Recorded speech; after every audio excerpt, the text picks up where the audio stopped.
today. Oh, you're having a picture. Wait. Yeah.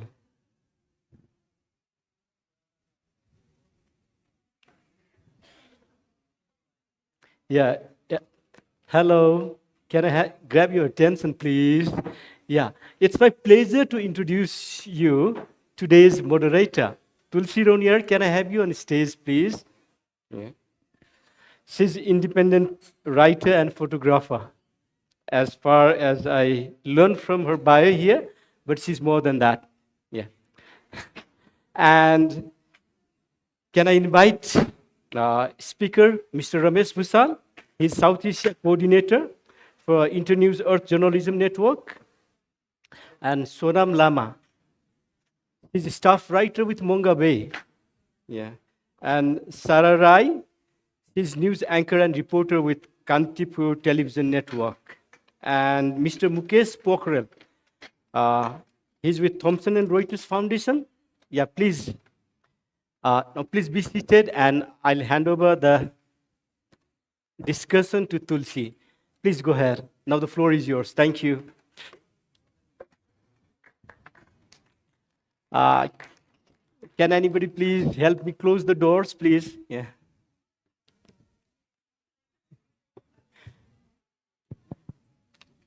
Shall I start?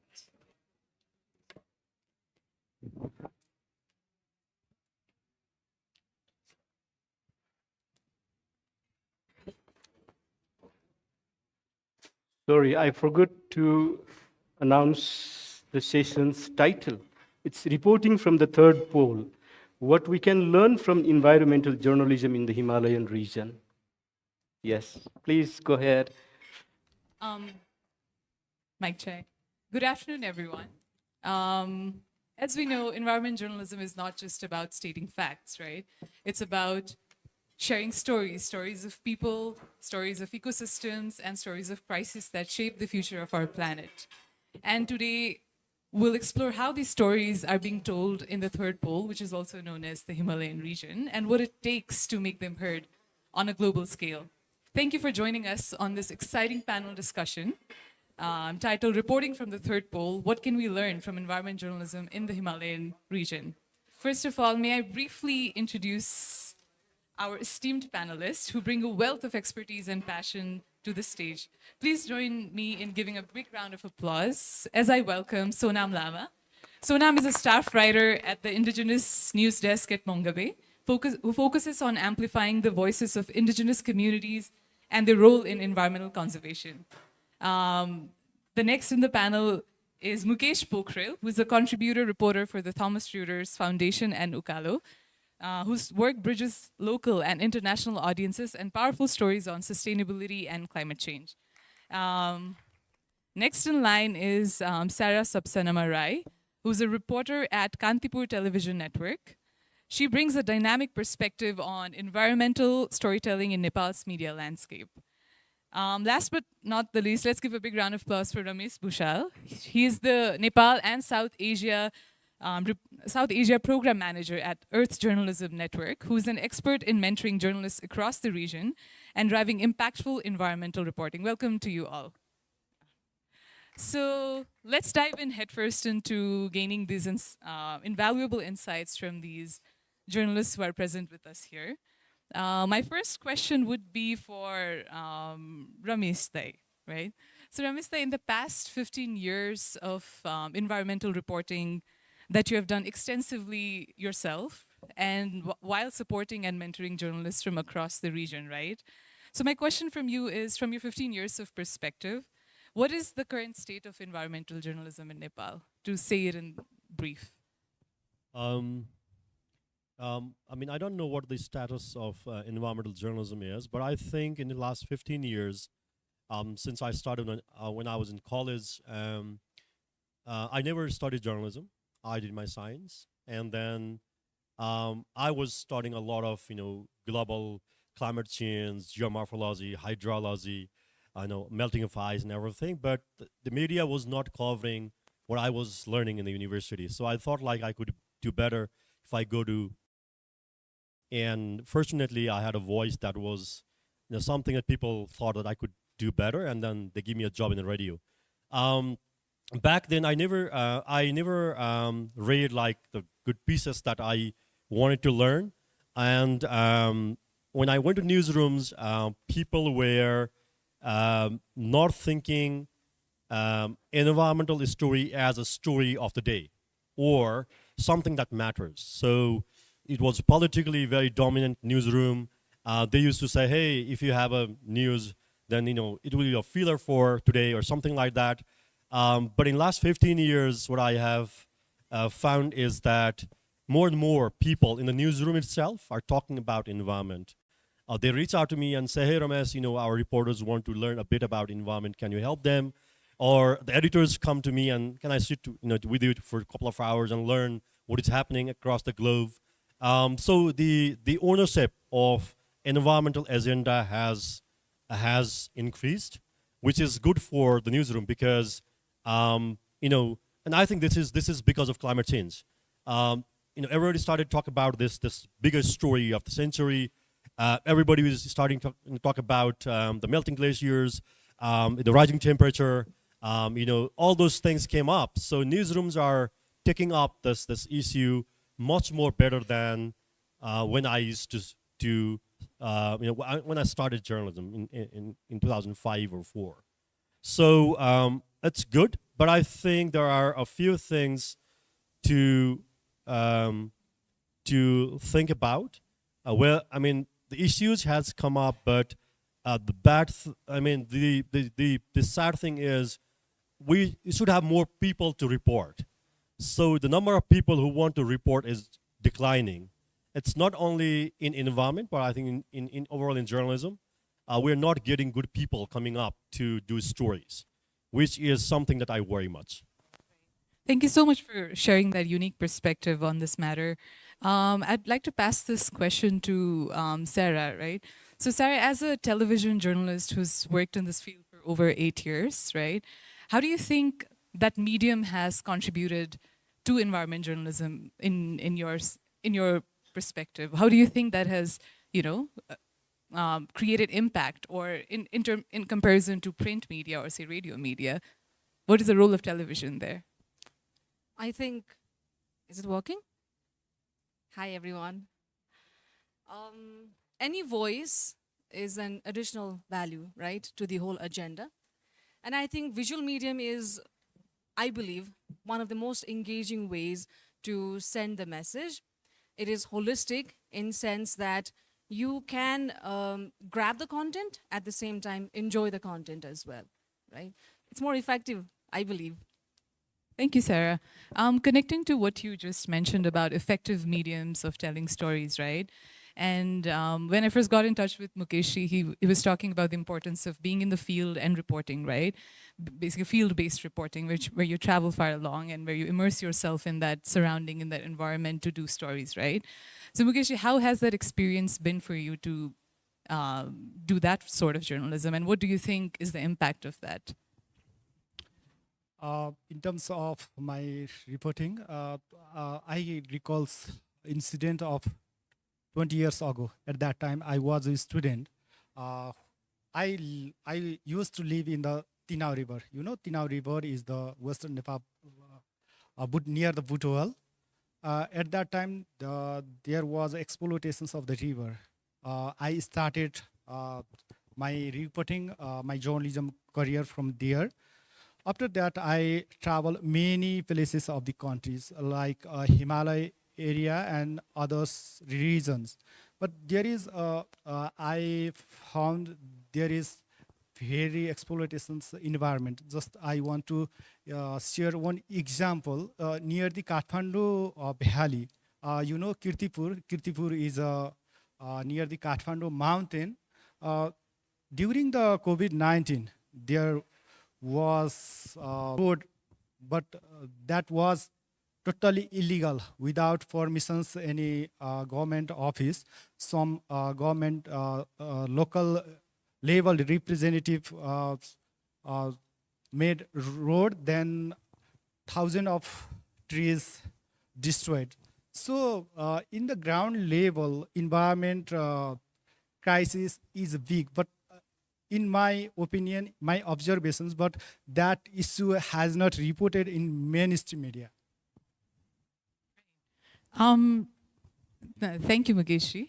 Talking about, again, you pointed these issues are not always in the central where the media is prevalent, right? These issues spread vast and wide and diverse across all communities in Nepal, right? And at the crux of this matter can be indigenous communities, right?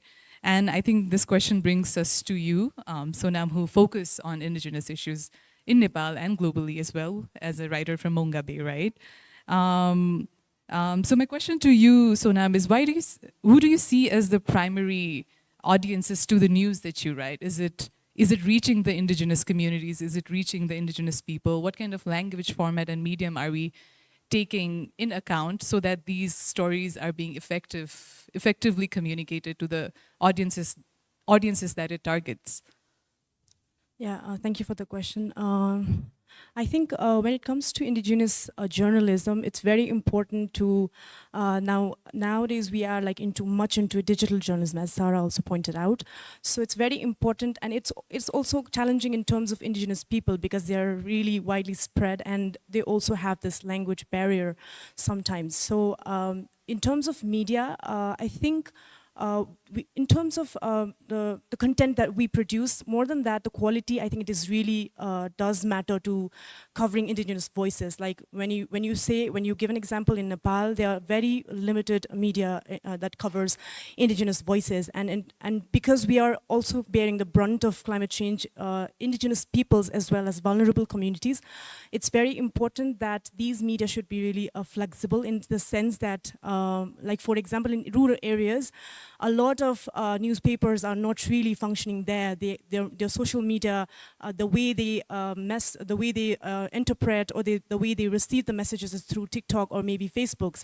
So I think it's very important now to be for the media to be very flexible in an area where we are also practicing citizen journalism. So I think it's very we have this.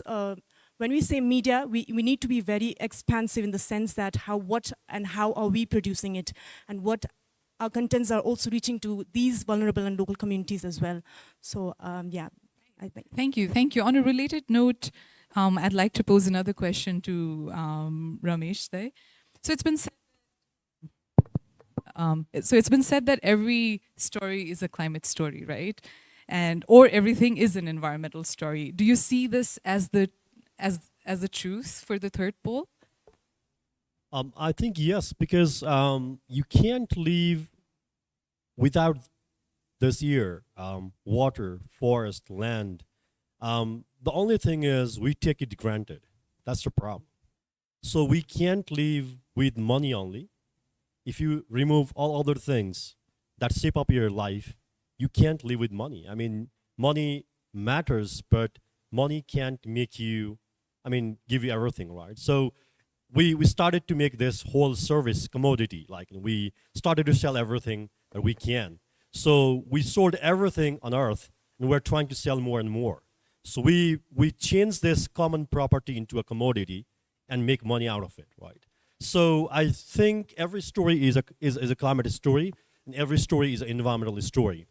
The only thing is, for 10, 15 years down the road, since the start of this millennium, when climate change started to emerge as a bigger issue globally, a lot of people thought for many years that climate change is an environmental problem, which is not. It was never an environmental problem. It was economic problem. And that's where people didn't understand why the economics should talk about it, why factories should talk about it, why governments should talk about it, why other people who believe that climate change is happening, those people should understand that climate change is not an environmental problem. It was created because of other problems, for example, right? So we increased our economy. We wanted to reach.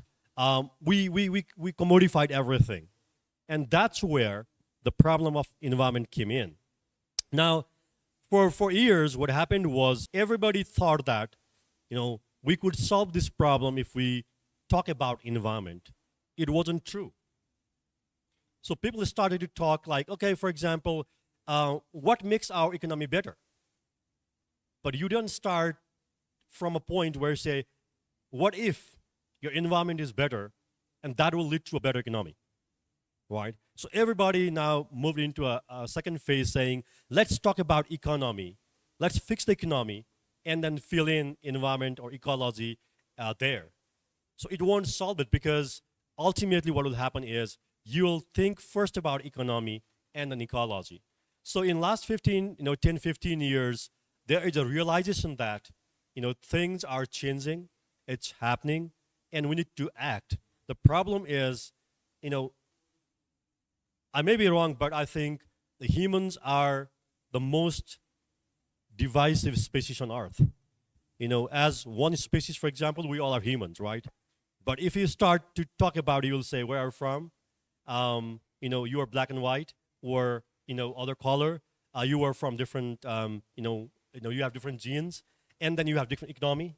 You are rich and poor. So we have divided ourselves too much that 60,000 people gathered in Baku in Azerbaijan. I was there as well.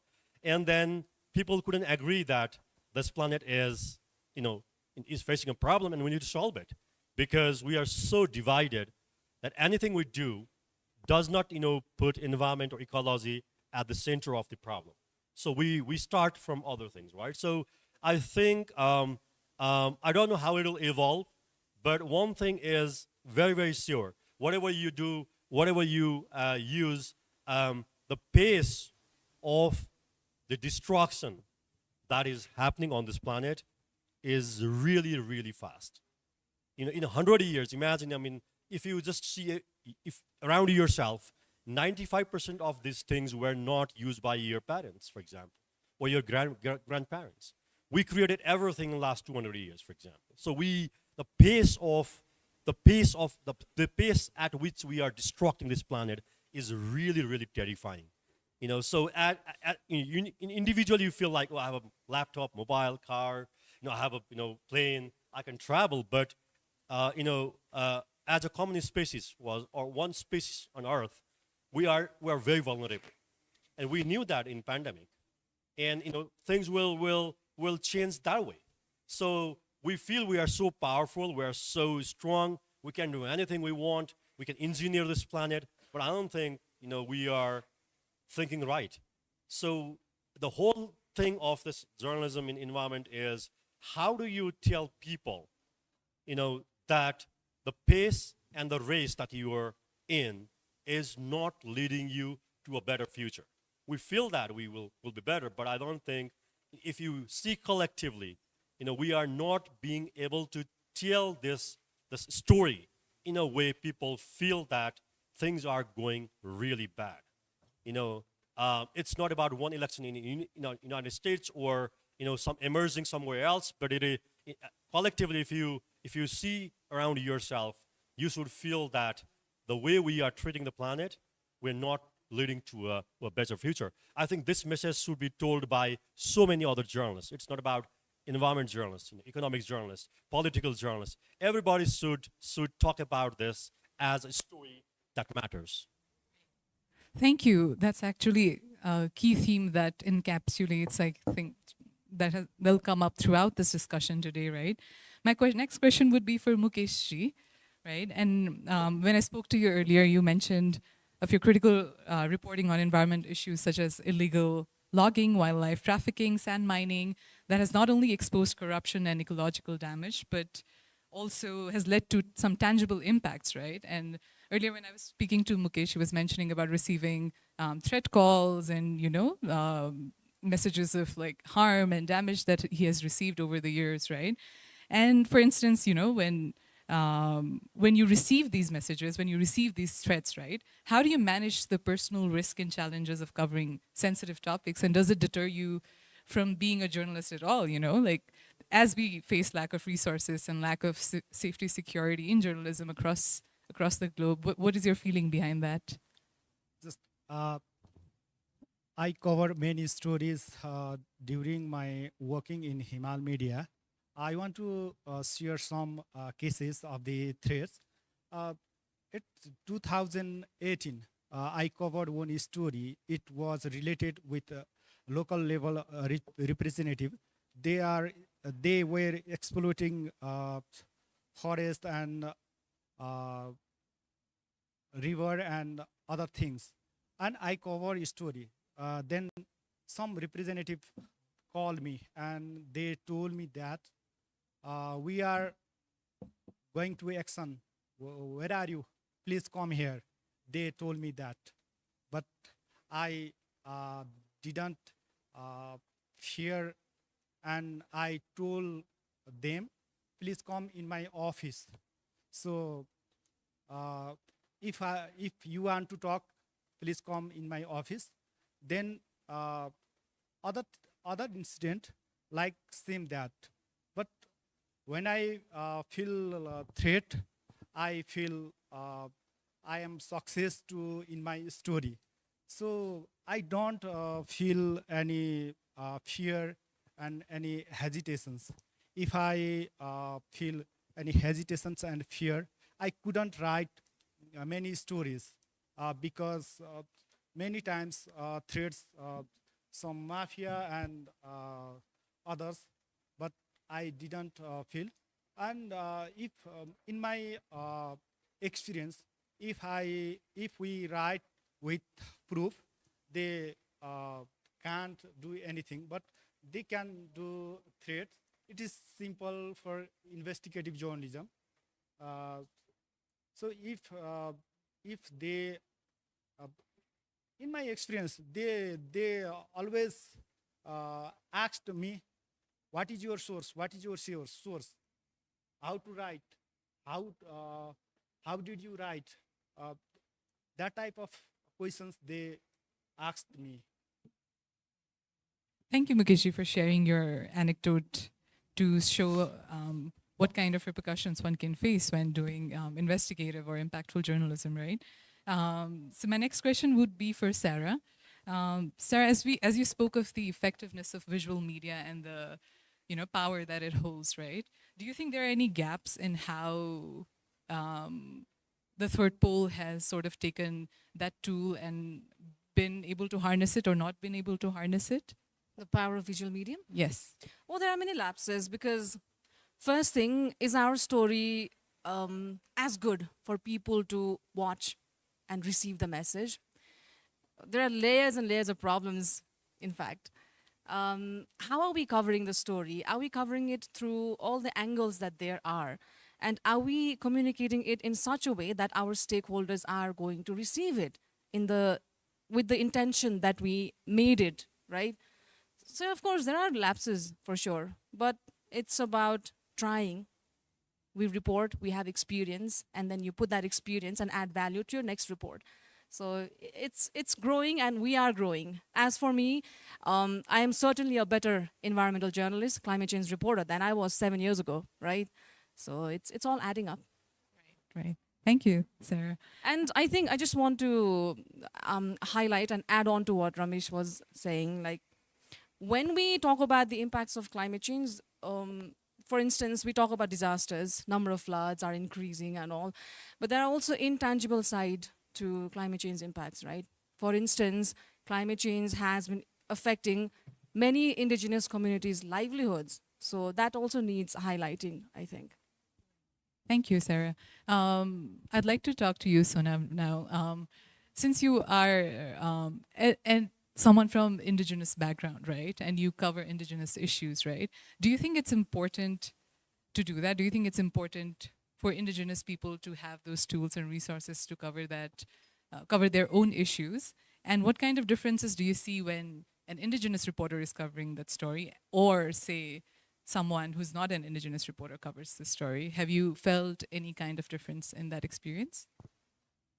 Yeah, I think no matter what, local voices should be at the forefront. That is that is the main crux of whatever journalism we know of, you know. So there are lapses, there are challenges when non-indigenous media tries to interpret stories about indigenous issues.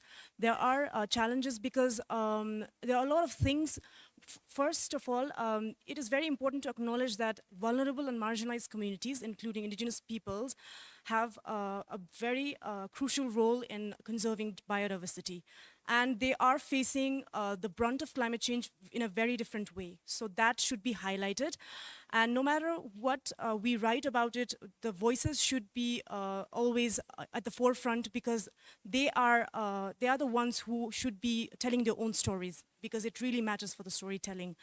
And when we just talk about the global context of you know, indigenous medias in other countries, or we completely kind of analyze the media with what we're running, like in Nepal or other countries, when we do this comparative analysis, it's very important to also know that what are the transformations that these media have been done when they are running autonomously.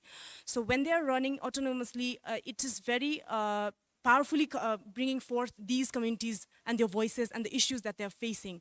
So yeah, I think it does really matter when indigenous people, they speak for their own, they tell their own stories, because there are a lot of cultural, you know, spiritual values and cultural systems that these communities are really woven into.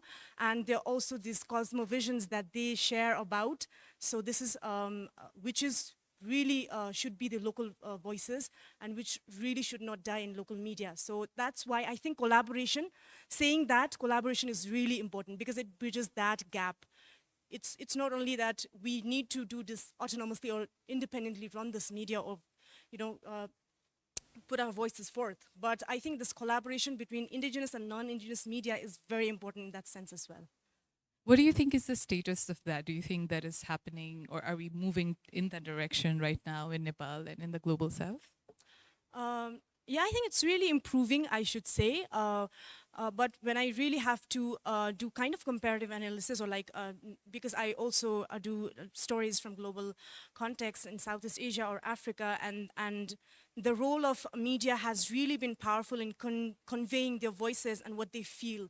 Like, for example, there's this Maori television in New Zealand that they run, it's run publicly, and they have really been able to establish their voices and what they really feel about, and how they can really contribute to conserve biodiversity. So in that sense, it's really powerful that they're coming forth and they're really acknowledging their role as indigenous people. And when it comes to Nepal, it is really improving as well. Indigenous TV, indigenous voices, they're also bringing forth languages, a lot of news contents that they publish in different languages. So that is a very good initiation as well for this, for such medias to come forth and write, you know, put forth issues of indigenous peoples. And also, coming to that point, it is about quality, I think, because when it comes to indigenous issues, they are not the one who are really should be coming forth. With them also comes non-indigenous issues, or like from marginalized communities, from other local voices. So they come hand in hand. So it's very important to have that collaboration, not to work in like independently or autonomous way. Definitely that is important, but collaboration between these media is also very intensely, I think, needed. Thank you, Sonam. Now taking this to a macro level, right, and bringing this question to Ramesh Sai, and as we know, you're not just a local writer, reporter, you've also worked extensively cross-border and looked at the global south and seen how media operates, and also mentored and supported journalists from across the global south, right? What do you think can be improved now, like from where we are right now? What do you think can be improved, and how does it compare, how does the environment journalism in Nepal compare to elsewhere, or the global south compared to the international spectrum? I think the whole thing is, so environmental stories need more resources to do. For example, if you have to go to field, and we have to bring in those voices back to newsroom, it's more costly. I mean, I'm not saying others are cheaper. What I'm saying is, if you really want to bring the voices and go to field, then you need the resources. So most of the newsrooms in Global South don't have resources. Even if they have resources, they don't want to use it, right? So there's a lot of things out there. But I think in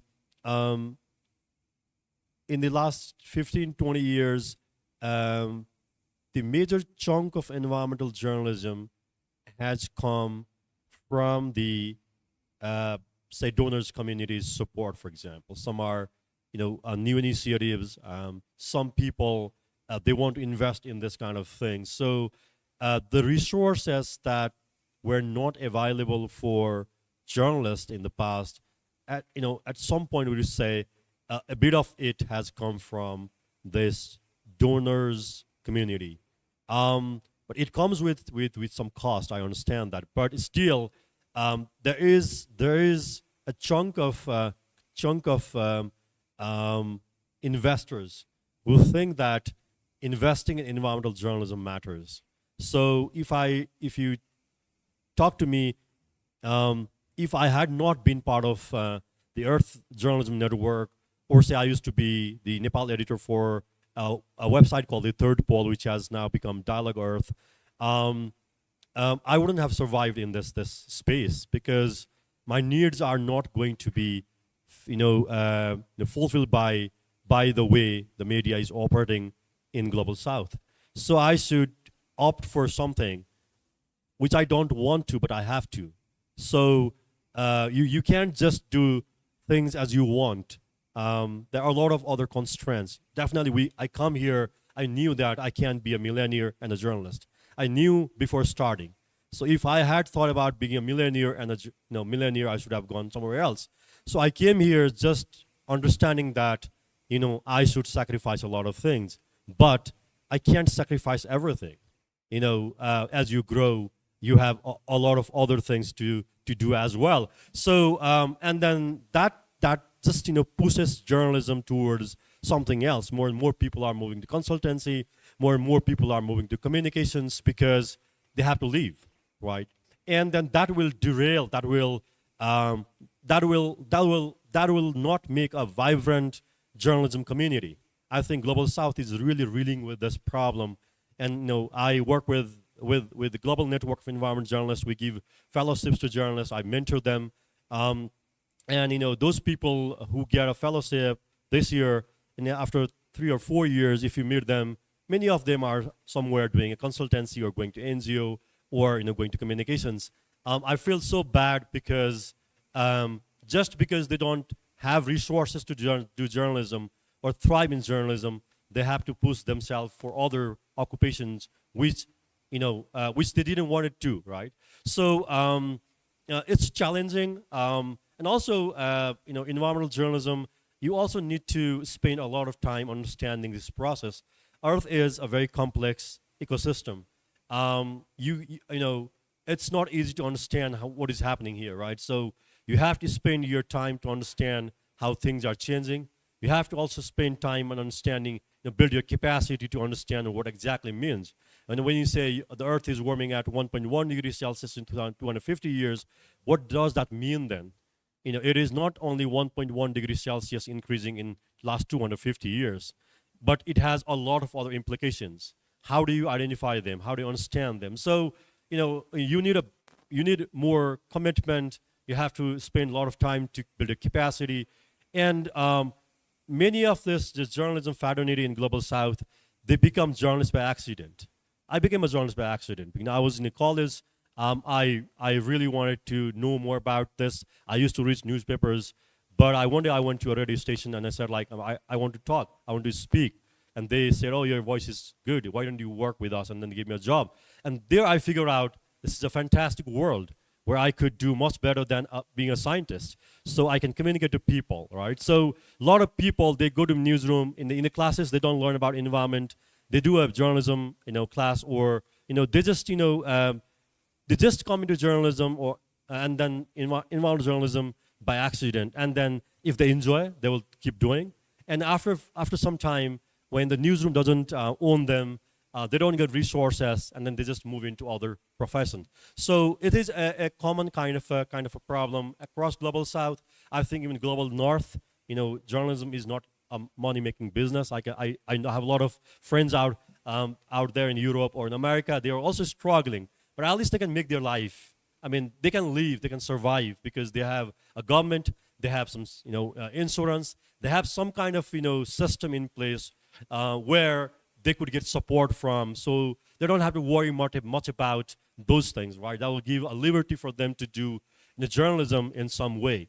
So mentoring or the most important thing is when someone comes to environmental journalism, if we can give some resources, give access to them, exposure to them, for example. When I went in a fellowship and I learned the whole world, the whole people who were doing journalism like me globally, I thought that I could thrive here in different ways.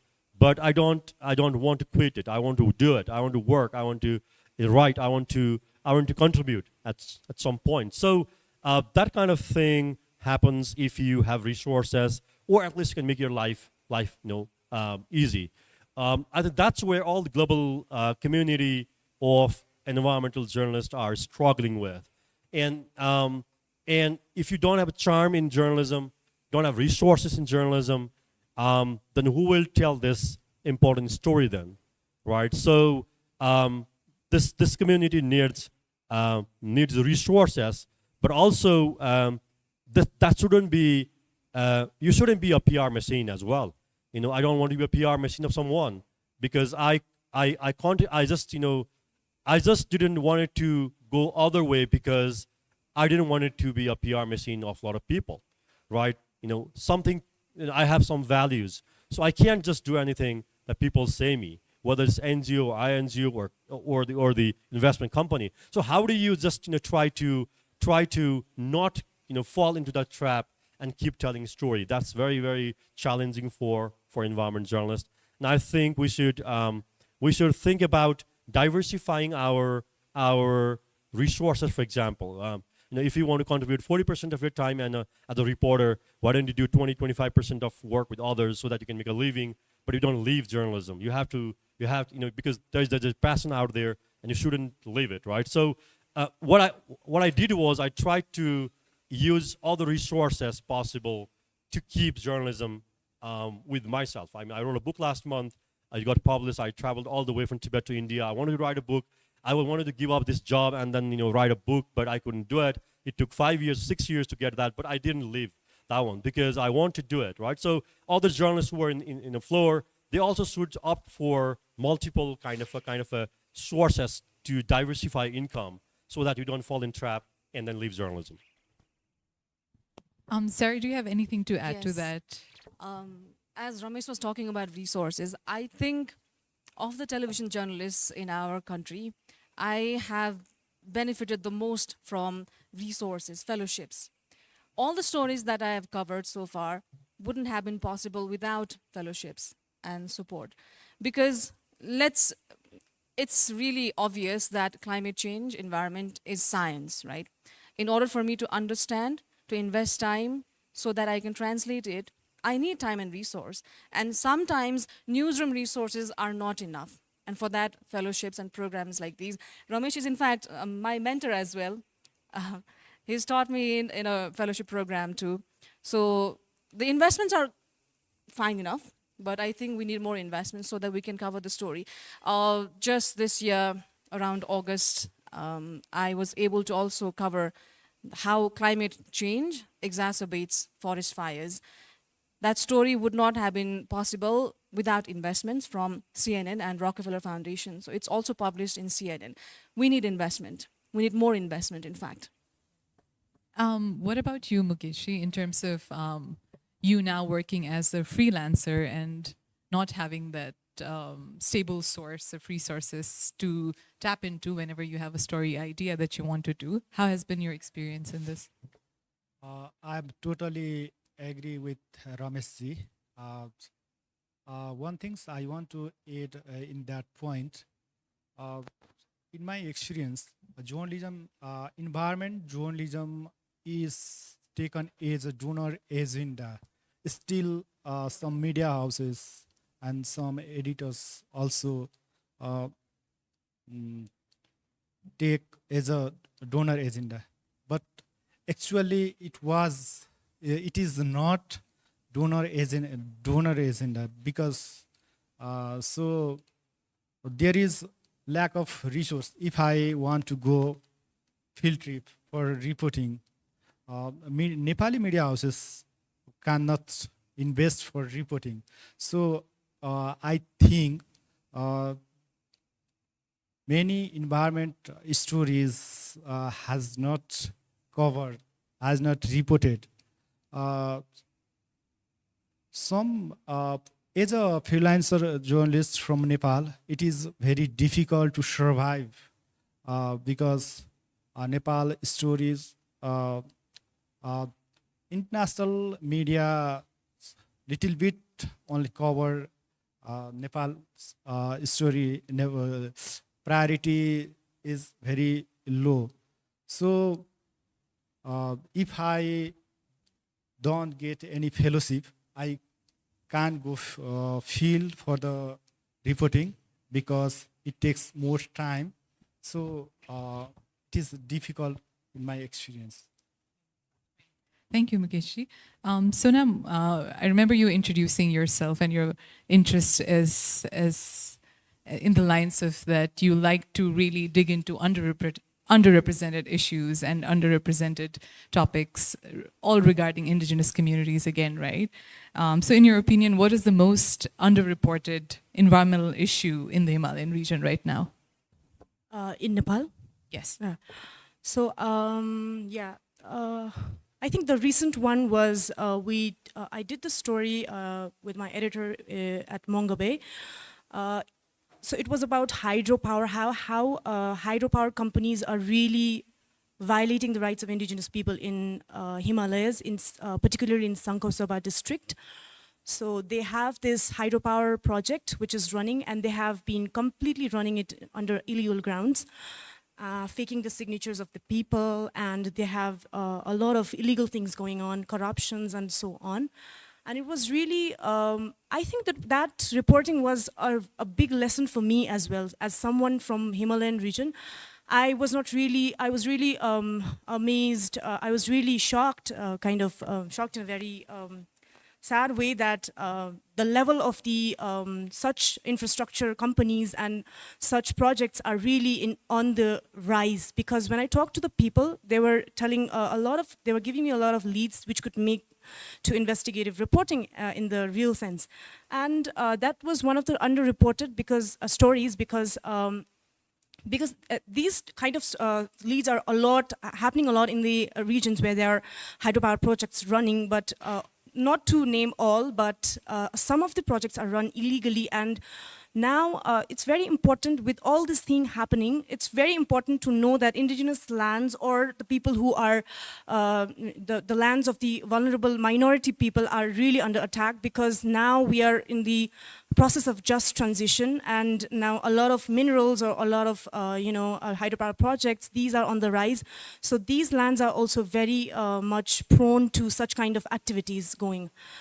And it was really underreported as well, because in daily media we see a lot of news coming out that are really talking about the positive and the really flashy outcomes of hydropower projects. But in the deep sense, when you talk to the people, when you talk to the local community, it's a lot they are really facing. They're really facing, in a sense that they are not really compensated well. They don't really know half of the issue, what's going on, and there's a lot of things going on illegally in their lands, on the lands, and which is really toxic, not only just for the indigenous people, also for the community who are living near the proximity of these forests. And these forests are virgin forests in the sense that they have not really been traveled or really been touched by any of the community people. They have like spiritual, sacred values and associated with this forest. And this is really very important and crucial to understand now, that with the rise of these infrastructure companies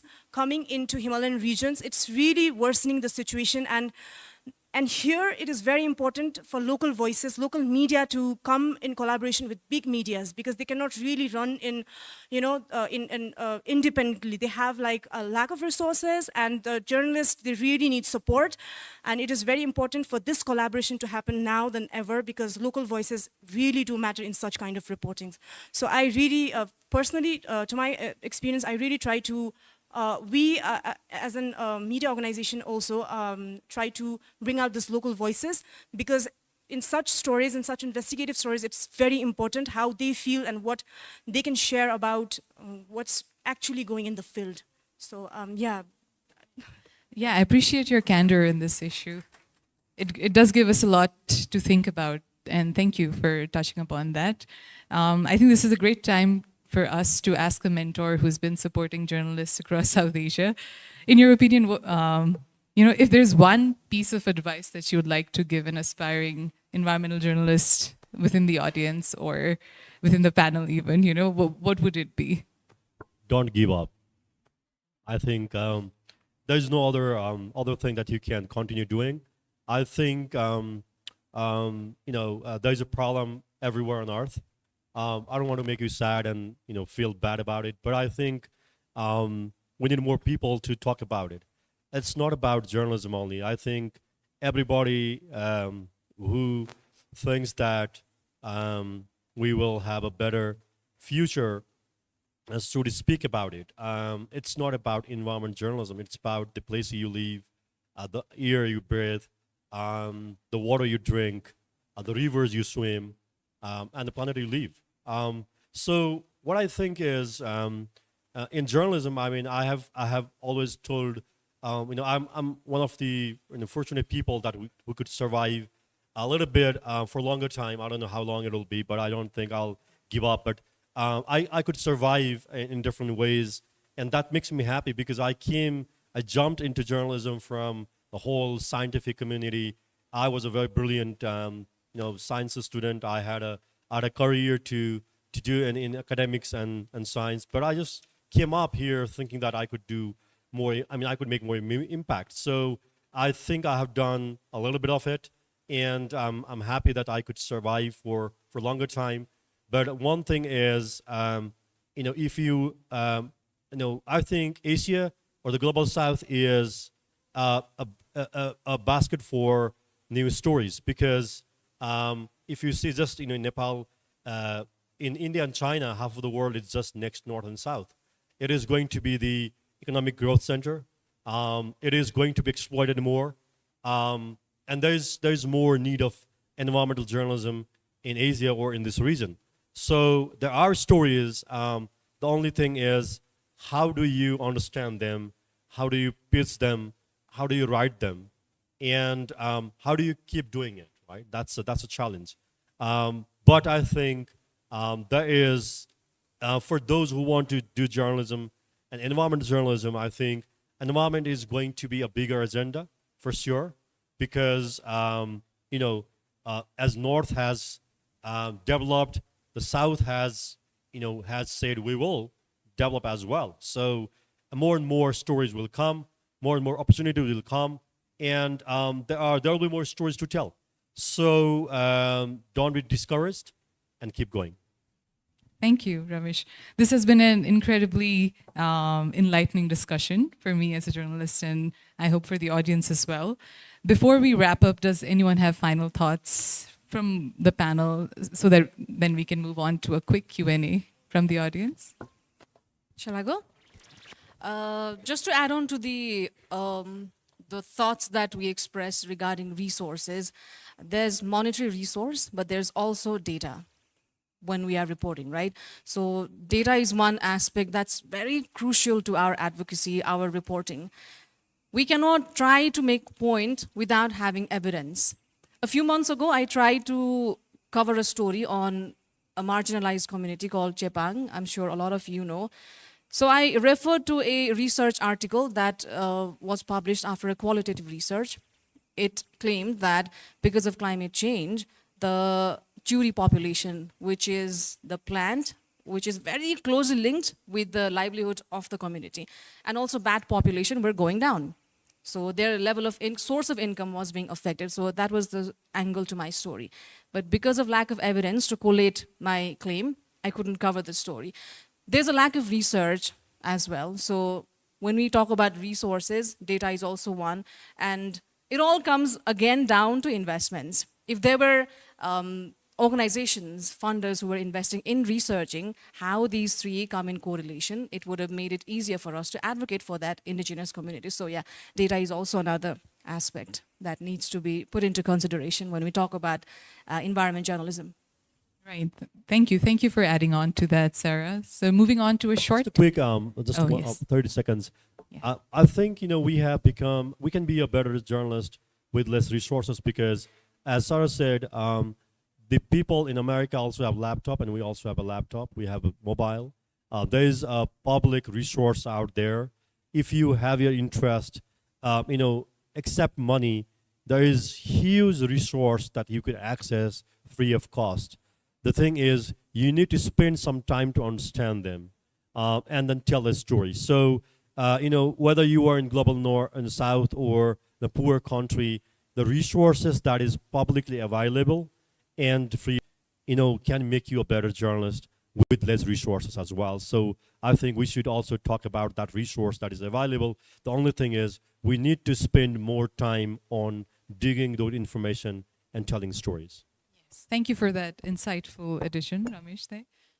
Moving on. There was a historical injustice that was done by the rich countries, the poor countries. So it's all about telling that is also important. But it is not, for example, just saying that there was a historical injustice.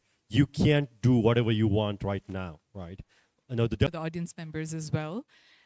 We've actually ran out of time. So if anyone has any questions, maybe we can reach out to the panelists in a few minutes.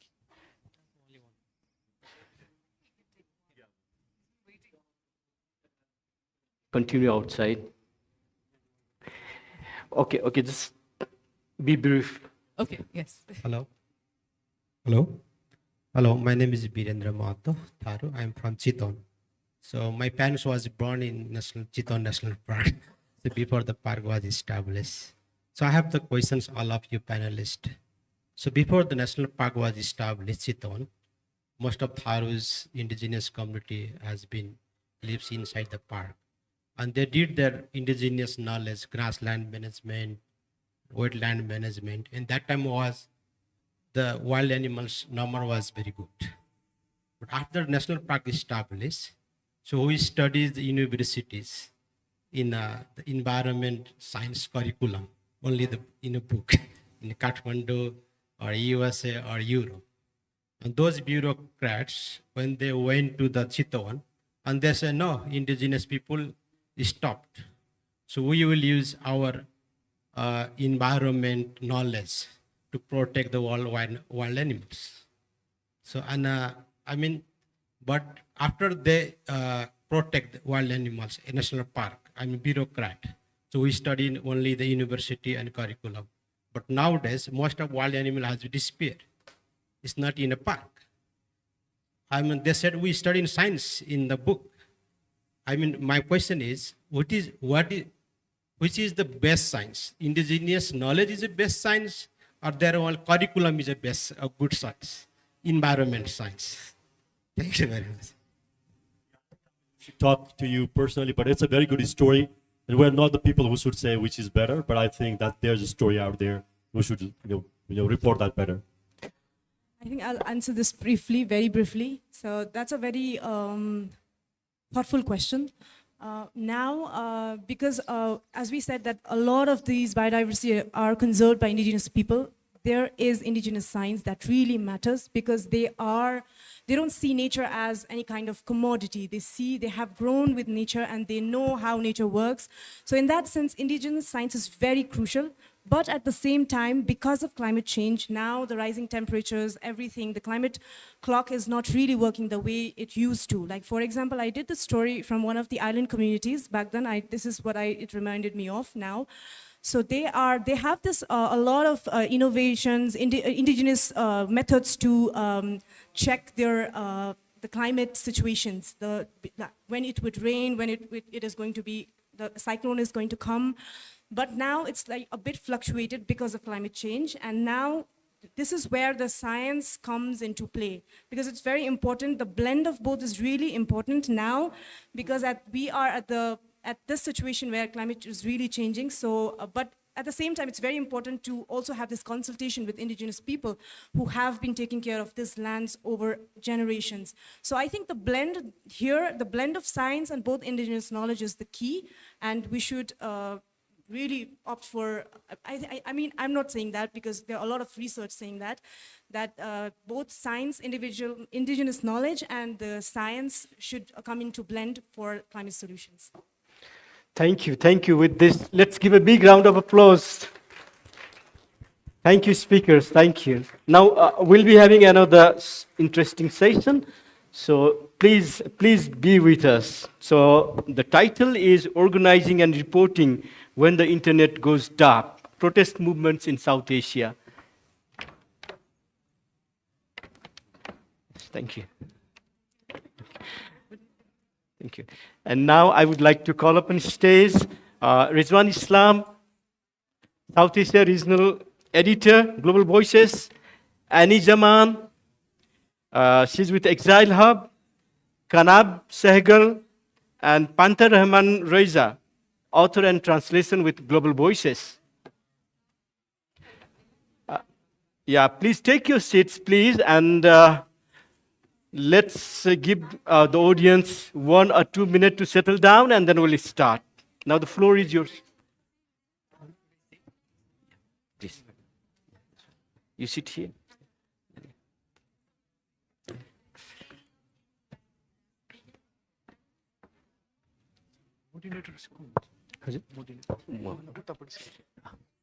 Rizwan, you sit this side. Rizwan, did you hear? You are moderator this side. Thank you. And I mean, while they take their respective seats, I have an announcement to make. So we have translation devices, and I see nobody is using that translation devices. Oh, sorry, if you're using, so I mean, there are more translation devices. If you want to use, please get them from the desk. And when you are going back, please return them. Yeah, now the floor is yours, Rizwan.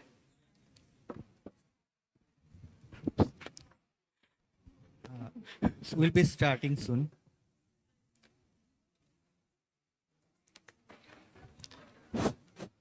Is it okay?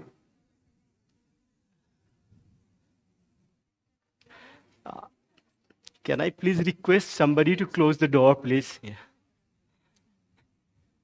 Sanjeev, should I start? Yes, please go ahead. Thank you. Welcome all to this panel.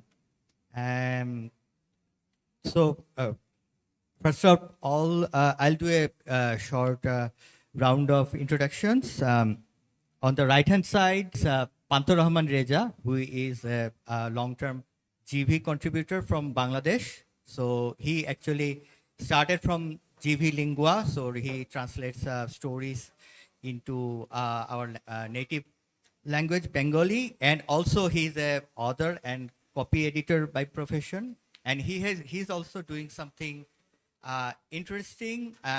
Some of the Lingua sites, they are able to do it, is that to write original stories in Bengali. So Panther writes original GV stories in Bengali, and our translators or we translate it for the newsroom. So in a way, it is sort of transitioning the local stories into the towards the international audience. So now he is Kanav. Kanav is from the Naya project of the VD Center for Legal Policy. He's based in New Delhi. So he works on issues related to queer rights, gender justice, rule of law, and social movements. Kanav is also a contributor to Global Voices, where he has written extensively about India's Supreme Court and the queer rights movement.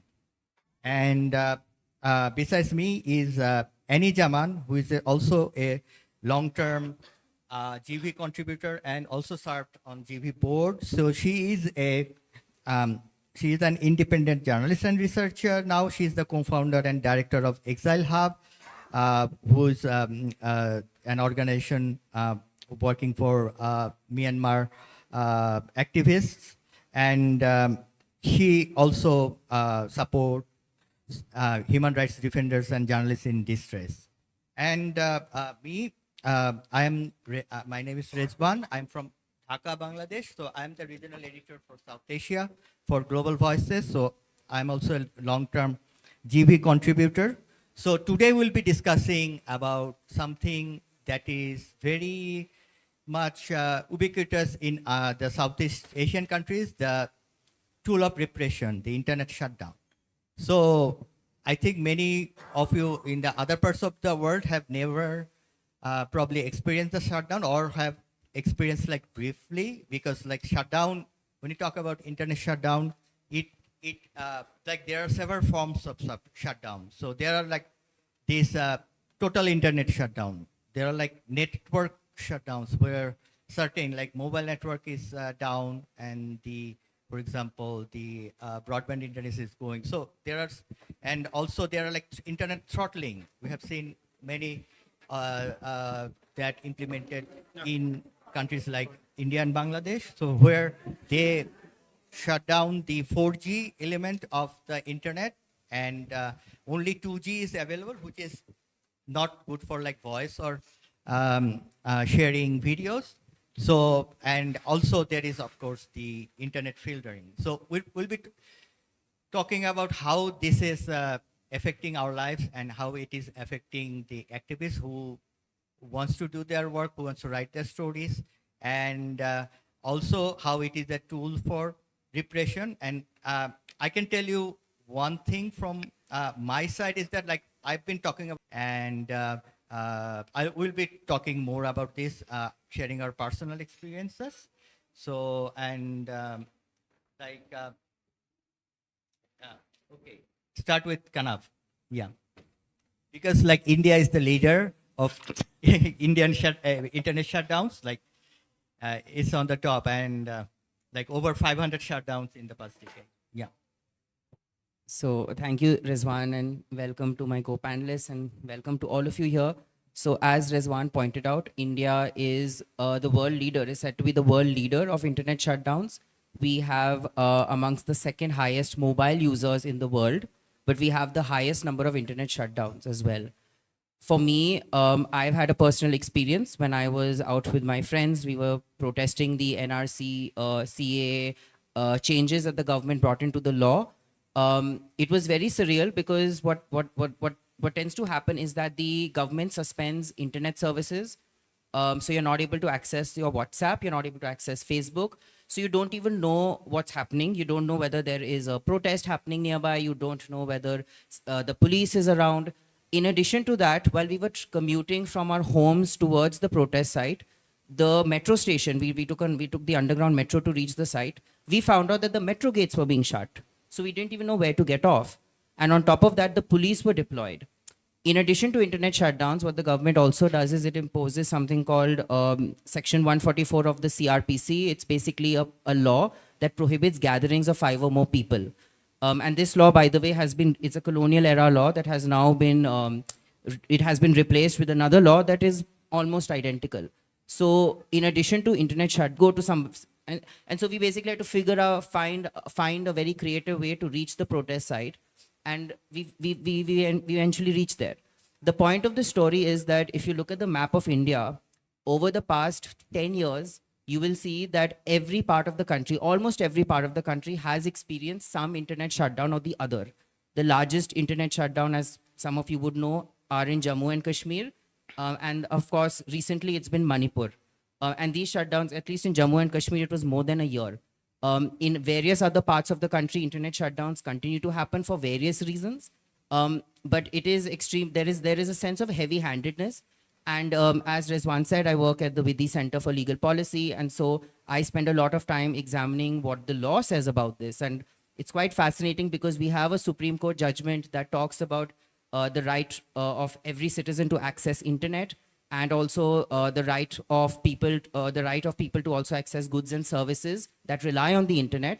But there is also a deference by the court towards governments when they impose internet shutdowns, because in that judgment the court followed a proportionality test.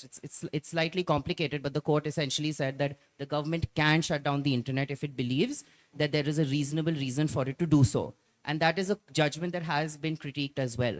So the long story short is that as activists, as journalists, trying to report on these issues, it sometimes becomes very, very difficult to do so, given that it's not just the internet that's being shut down, it's also police presence, and there's also a lack of safety, concerns about our own safety, and it's very, very hard to navigate this landscape in the absence of protections. Thank you. So I'll now ask Pantho to talk about this. Pantho will speak in Bangla, and I'll. This is my first time to speaking in public, so I'm little nervous.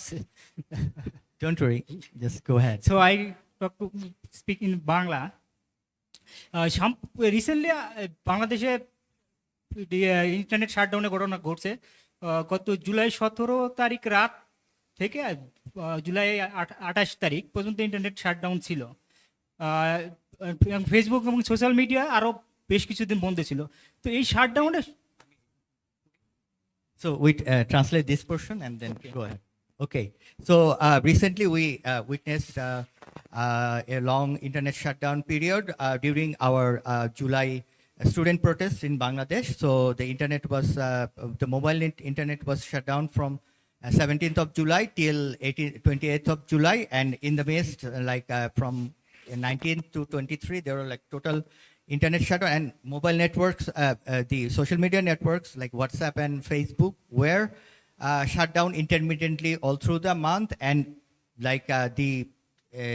the trend persisted. It's not, it persisted till August. Internet শাটডাউনের আগে আমার সাথে রেজওয়ান ভাইয়ের কথা হয়েছিল একটা story নিয়ে। এই বাংলাদেশে নর্মালি সরকার বিরোধী আন্দোলনে যেটা হয়, আর্টিস্টরা নর্মালি রাস্তায়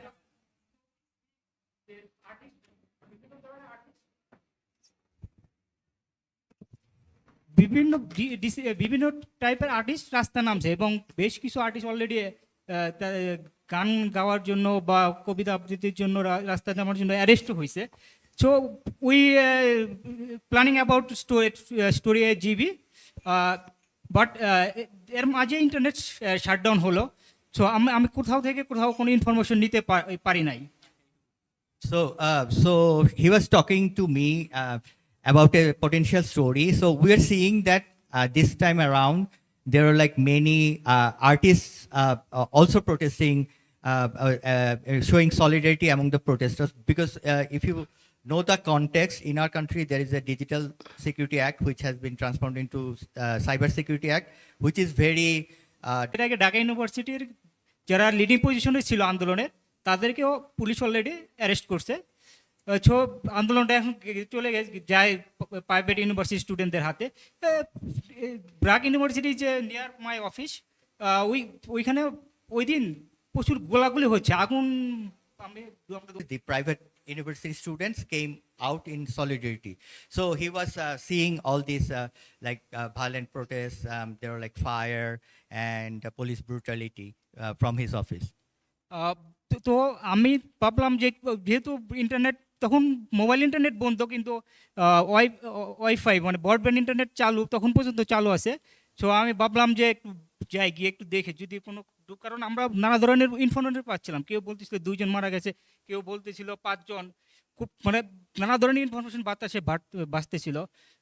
ফোনে এক একজন এক এক রকম ইনফরমেশন দিচ্ছে। সো আমি ভাবলাম যে একটু যাই ঘুরে আসি। তো আমার এক কলিগ বললো যে না ভাই, ওখানে যান না, খুবই বাজে অবস্থা। সো আমাদের পক্ষে সম্ভব ছিল না যে তথ্যগুলো আসলে যাচাই করা, যে কতজন আসলে কি হয়েছে, ঘটনাটা আসলে কি। So this is a classic case of like how internet shutdown impedes the information, actual information. So there were like rumors about like 3 people or 5 people dead, and he wanted to go out and search for more information, or like to see what's happening. But actually he was impeded by one of his colleagues saying that don't go, the situation is very bad, and we don't know actually how many are dead, and so it's better to be inside. Another information হচ্ছে বাংলাদেশে রাত 11টা 11:30 পর্যন্ত আমি সবার সাথে ফোনে কথা বলছি, কোনো খবর পাওয়া যায় না। এবং সকালে উঠে আমি ভাবলাম যেহেতু কোথাও কোনো ইনফরমেশন পাওয়া যাচ্ছে না, পত্রিকায় তখনও পাবলিশ হচ্ছে যে সকালে বেরোয়, যে পত্রিকায় কোনো খবর আসলে পাই কিনা আমরা। তো আমি ভোরে উঠে সকালে পত্রিকা স্টলে গেছি, গিয়ে দেখি যে ওইখানে জারি করছে আসলে দেশে কারফিউ জারি হয়েছে। আমার বাসায় টিভি আছে, টিভি ইন্টারনেটে চলে, so I can not note this news যে দেশে কারফিউ, আমাকে বাইরের মেন রাস্তায় আসলে যাওয়া যাবে না। So he went out on the next morning. So on the 19th night, there was a curfew in the country. But as he watches TV through internet, he doesn't have a terrestrial TV, so he couldn't see the news. So he was out on the streets because there was a announcement in the TV that there is a curfew. So he went out and saw. There was not much people around, so he kind of asked, and then he found out that. So this is also a case of like how shutdowns kind of limits the spread of. And he went to the nearest stall, and he couldn't find any news. So apparently the news media was also suppressed. They didn't carry the news. Yeah. আরেকটা ঘটনা হচ্ছে আমাদের দেশে People want to. This is not This is not the flow of impeding the flow of information, but impacting on general lives, like the day-to-day lives of people. How, and I know of other, like there are millions of women who sell who earn their livings by selling things on Facebook Market, and these people were the hardest hit because they lost their income during this. And many freelancers in the country, they lost their contracts because they have to work remotely for their clients. I add another issue. Yeah. Not only internet shutdown, Digital Security Act also very bad for খুব খারাপ আমাদের জন্য লেখার research করার জন্য। So lot of my friend তাদের অনেক ধরনের পোস্ট আছে, তারা সব প্রাইভেট ফ্রেন্ডস অনলি করে দেয়। আমি যে তুমি দাও, এটা পাবলিক করো, তাহলে আমি আমার স্টোরিটা ইউজ করতে পারবো। Nobody agree because digital security act. Okay. So he also explains another problem while reporting on such issues. Like it happened during the previous regime that people were doing self-censorship. So on Facebook, they had like limited posts that are limited to friends. So when we're doing GV posts, so we only can share the public posts. So he kind of reached out to his friends saying that, hey, please public the post, make the post public so that we can use it in our stories. But that they were afraid to do that. So that is another. So thank you, Pantho, for those stories. And now I go to Annie, please. So one context is that if you know that there is actually a widespread internet shutdown going on in Pakistan. And it has been going on since July because Pakistan has installed China-style firewall. And now WhatsApp, I think what I have heard, like the WhatsApp is not accessible in the past 4 or 5 days. And interestingly, like Twitter was banned. Twitter has been banned since like April. But so many Pakistanis went to Blue Sky. And the government blocked. So it's interesting, like how the government is trying to catch up on many things. Yeah, it's thank you so much, Rizwan, and all the co-panelists and Global Voices. Talking about Pakistan is always very depressing for me because I was born there and I still hold a Pakistani passport, although I don't live there. So it's really sad that things are not moving. The internet shutdowns, which we have seen in regions like Balochistan or in Sindh or KPK or Afghan-Pakistan border, it was on the peripheries. It's not a new thing. But now we notice more because it has come to the capital. It has come to the bigger center. It has come to Punjab. So that's why everyone is more concerned. And sometimes deep inside me, the evil person says, okay, now it's your turn. We have been saying from the last 15 years that they will come for you too. Today, like if they were coming for Balochistan or KPK or Gilgit-Baltistan, it was very normal for them to have long internet shutdowns or disruption or throttled internet. So now Pakistan has 128 million internet users.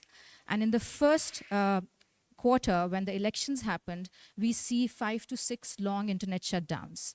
In the second, now we have a new government. So what we see in Pakistan is that internet shutdown is used as a form of political battleground.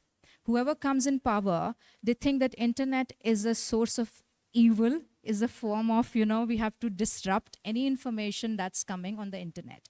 Because legacy media or mainstream media is anyway under their control, under their thumb.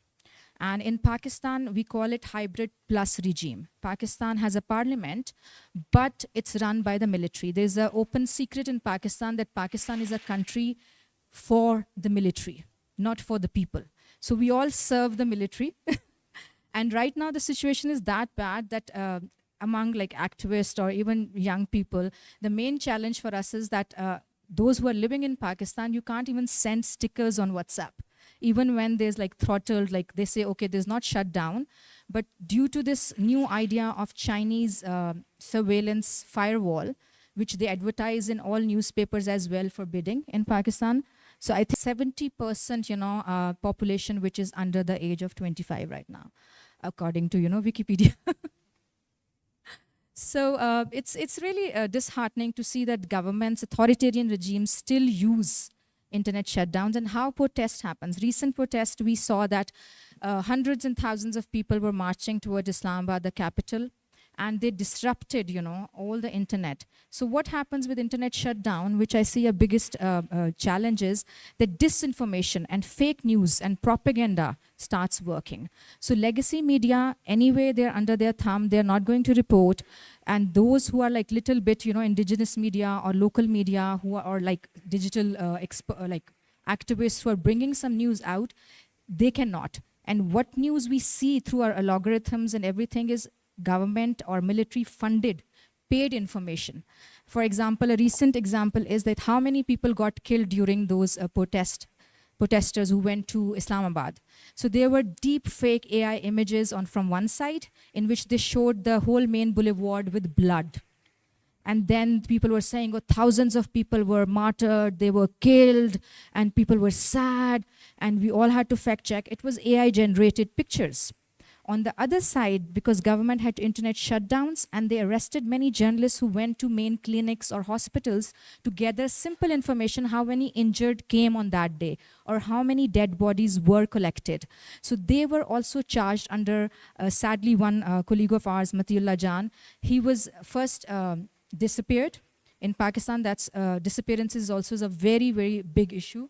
If you are like anyone or talking or speaking about against the military or about your rights, you will be disappeared.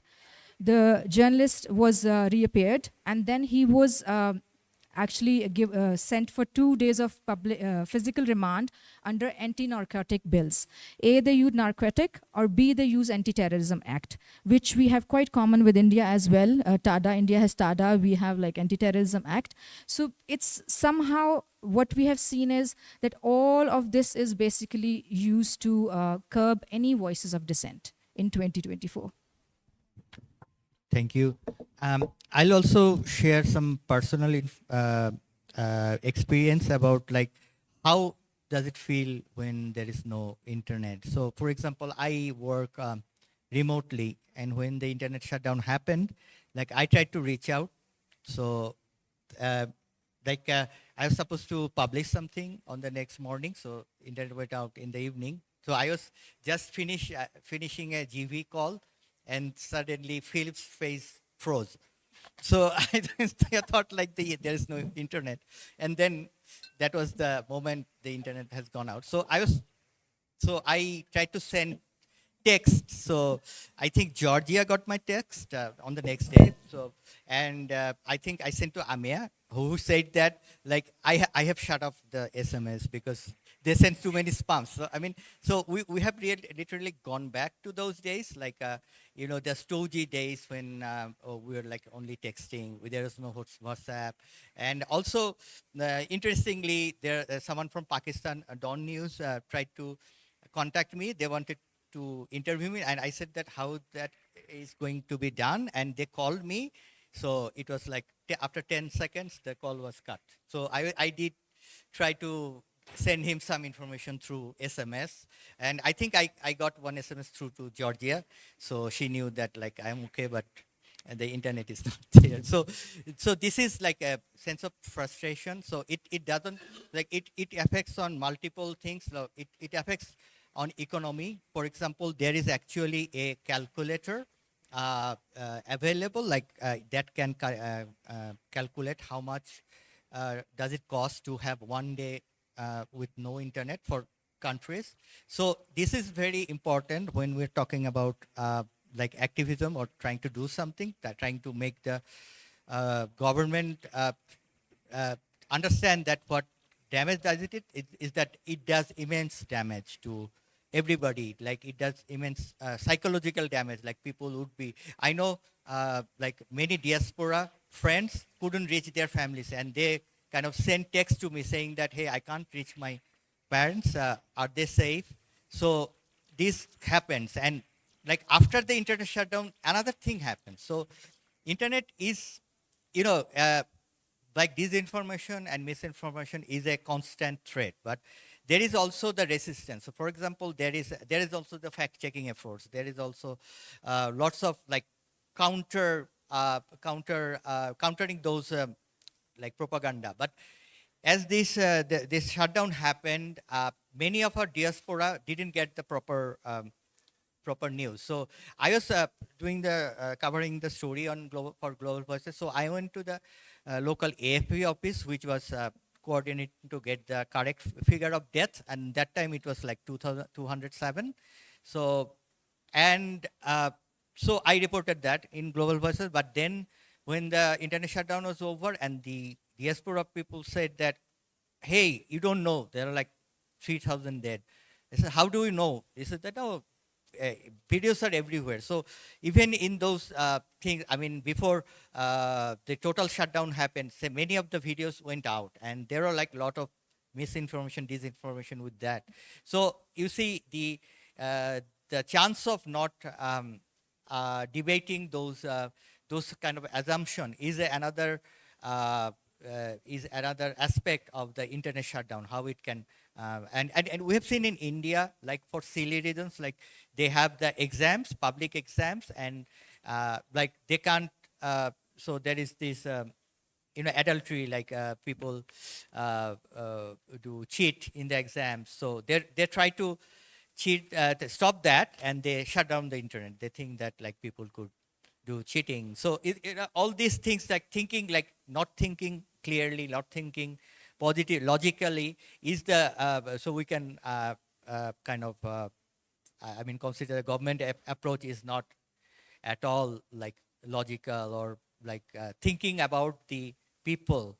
And all of these measures are done in the name of like security, and not and they are not putting the people in front, so that like people have like problems in the house, like there are like electricity and other disruptions. So I would want to go back to Kanav about like I know there are certain legal legal activism surrounding the internet shutdown in India. There is this nice website, internetshutdowns.in, which kind of you know, reports all these incidents.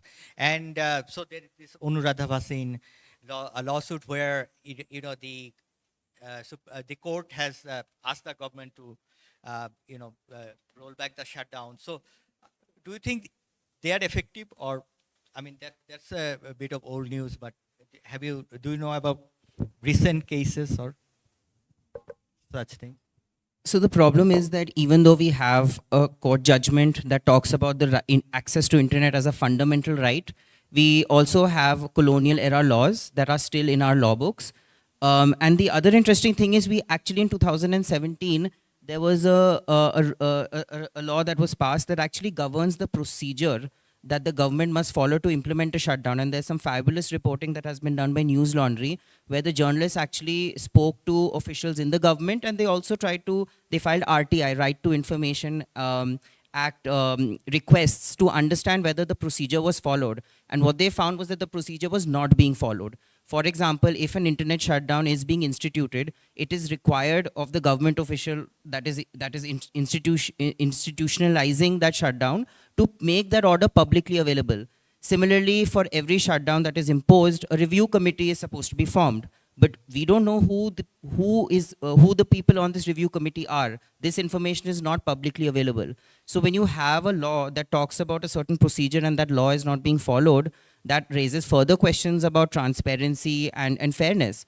And as I said before, the Supreme Court decision in the Anuradha Bhasin case talked about access to internet, talked about economic insecurity, and we spoke also on this panel about how businesses, as you said, women who are earning their livelihoods through platforms like Facebook, various other people who are running online businesses, their work gets affected during these shutdowns. But then the government also can say that for security reasons, we are going to shut down the internet. We've seen this time and time again that during exams, for example, the constant response by government officials is law and order. That's the other thing, that the responses that the government give are vague.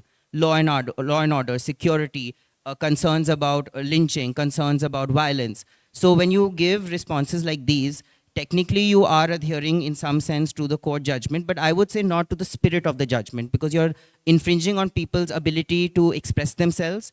And in India, right to freedom of speech and expression is a fundamental right, subject to certain restrictions, but it is a fundamental right.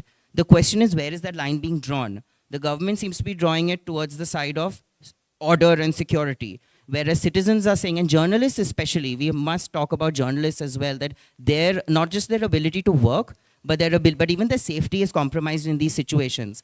When protesters face these kinds of hurdles that I spoke about, imagine journalists who are not only going and facing these hurdles, but also have to document, take photos, upload it, ensure that it reaches their newsroom, speak to their families. It's very, very hard if you're a journalist doing this kind of work. And so it raises various questions. And I am actually not very optimistic in that sense, because even though we have these procedures, when there are lapses in procedure, it's very hard to seek redressal.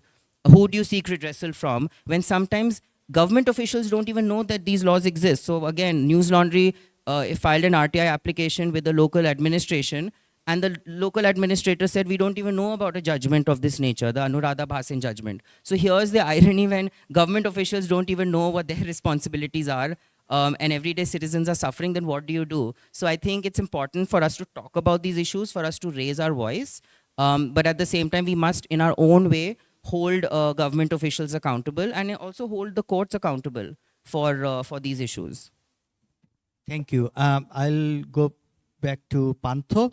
So during this shutdown, we have seen that people using, ordinary people who have no tech knowledge, they are using VPNs. So that time, there is an app called 1111.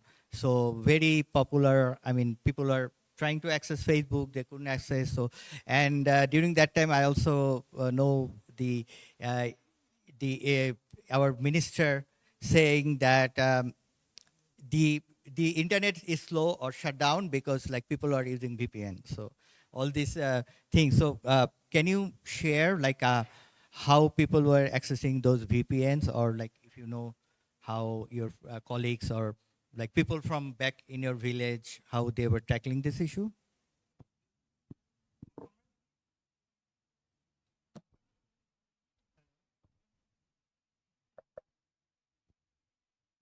এই সাম্প্রতিক আন্দোলনের সময়ের যদি ঘটনাগুলো আমরা দেখি, আমাদের দেশে তো ইন্টারনেট শাটডাউনের ইতিহাস আরও আগে আছে। প্রতি বছরে 2-3 বার 4 বার শাটডাউন হয়। তো আন্দোলন যখন তুঙ্গে এবং সবাই বলাবলি করতেছিল যে সরকার ইন্টারনেট শাটডাউন করে দিবে, ওই সময় অনেকগুলো VPN অফলাইন অ্যাপস শেয়ার হয়েছে যে সবাই এগুলো নামা রাখো বা এগুলো ইউজ করো, তাহলে তুমি সবার সাথে যোগাযোগ করতে পারবা। কিন্তু যেটা দেখা গেছে যে অনলি স্টুডেন্ট এবং একটু টেক সেভি যারা, তারাই আসলে যাবতীয় প্রোটেস্ট করে। কিন্তু এইবার আন্দোলন দেখা গেল ঢাকার মিরপুরে, মিরপুর 10 নম্বর আন্দোলনে ইন্টারনেটে যোগাযোগ করতে পারুক না পারুক সবাই গিয়ে ওইখানে উপস্থিত হইতো আর কি। So the internet shutdown is not a new thing for Bangladesh. So like in 2022, there were like 5 shutdowns, and also in 2023 during the opposition protests. But like during these protests, and before that, when there was a talk like the internet is going to be shut, the new VPNs, a few VPNs were these are free, so these were shared, but only the tech-savvy persons could use that. Like there are many people back in the village who probably don't use a smartphone. For them, there is no way to do it. I mean, because in the village also now they use not only WhatsApp, but there are like Imo and Viber, which are very popular among the, we have this in the Gulf area, many migrant workers, and they have this they use Imo. So those things were not working, and they couldn't make it work because they are not using the VPN. And also so go on. সবচেয়ে বড় হচ্ছে আমাদের দেশে যে digital security অ্যাক্টটা আছে ওটা। আমাদের দেশের যে গভর্নমেন্টটা ছিল তারা ডিজিটাল বাংলাদেশ গড়ার নিয়েই ক্ষমতায় আসছিল এবং ইয়াং জেনারেশন তাদেরকে ভোট দিয়ে ক্ষমতায় আসছিল। কিন্তু তারা যখন ক্ষমতায় আসে তারা ডিজিটাল বাংলাদেশ ঘরে ঠিকই, কিন্তু ডিজিটাল টেকনোলজিটাকে মানুষের নজরদারির কারণে কাজে প্রচুর ইউজ করছে। এখন যখন তারা নতুন সরকার আমরা দেখছি, ইন্টারিম গভর্নমেন্ট আসছে, তারা তখন অ্যাক্টিভিস্ট ছিল যে আমরা এই আইনটা আসলে কালো আইন, এটা বাতিল করার দরকার, এটা হিউম্যান রাইটস বিরোধী। কিন্তু এখন যখন তারা ক্ষমতায়, মানে সেই অ্যাক্টিভিস্টের অনেকেই এখন ইন্টারিম গভর্নমেন্টে আছে। সো তারা এখন বলতেছে ডিজিটাল সিকিউরিটি একটা তারা বাতিল করবে না, জাস্ট কিছু ধারা চেঞ্জ করবে। আমরা এখনো জানি না আসলে ধারাটা আসলে কোন ধারা চেঞ্জ করবে, নতুন কোন ধারা যুক্ত করবে। সো জানি না কি হবে আর কি। ওকে, thank you. So we have long been repressed by this Digital Security Act in our country. So the previous regime talked about like building a digital Bangladesh. So they want to digitize everything. So with that promise, like many voted them in 2008 when they came to power. But after a few years, they started procuring all these surveillance tools and monitoring the social media and other. So I mean, people's trust were broken. So that went on until this government was overthrown, and the past prime minister resigned and fled on August 5th. So now we have an interim government. So the new government is some of these people in the new government were protesting against this Digital Security and Cyber Security Act, but now they are in power now, and now the activists' demand is also to repeal this act, but they are saying that they won't repeal the act. They will change some of the sections to make it more human friendly. But the thing is that we don't know to what extent they will do those changes. And another issue, Pantho didn't say that, but I know that there are over thousands of people are facing lawsuits during the past 6 or 7 years because they might have posted a comment against the Prime Minister, and they were facing a lawsuits, and the lawsuits are really going on. And this is a real financial burden for these people, and many of them are not rich, coming from poor families. And the lawsuits, we thought that these lawsuits would go away, but it's not going away. And the new government is saying that they will, I heard last that they will really, I mean, remove some of the lawsuits because some of the sections will go away, but the others will remain. So I don't see a possibility of like taking our guards down or stepping away from the activism, because I think we will have to continue our efforts to, free those people or fight for freedom of expression. Thank you. So I go to Annie now. So probably this is the last round before we go for questions. So, when I see news about Pakistan, the recent things, I see a lot of similarity of the Bangladesh protests. So in Bangladesh protests, for example, the one incident that sparked the whole nation, that was on 64 5 times, and then he fell down. So this is an image, and there are like many artistic expression about that kind of fueled the protest. So his name is Abu Said. So after that, the police in the next day said that, oh, he didn't die from bullets. He was like killed. Otherwise, like the protester killed him. So, this is how the government, narrates or like creates stories. But the thing is that like these are powerful images that kind of sparks the revolution or the resistance. So in that day, I was watching a video clip from Pakistan that, so in Islamabad, they have erected replaced a lot of containers to prevent protesters from coming to the capital. So in front of the capital, there were like police on the top of the containers. So there was a protester. Somehow he got up, and the police just pushed him, and the guy fell down. So that horrified image, I thought, later I heard that like this guy survived actually, but was injured.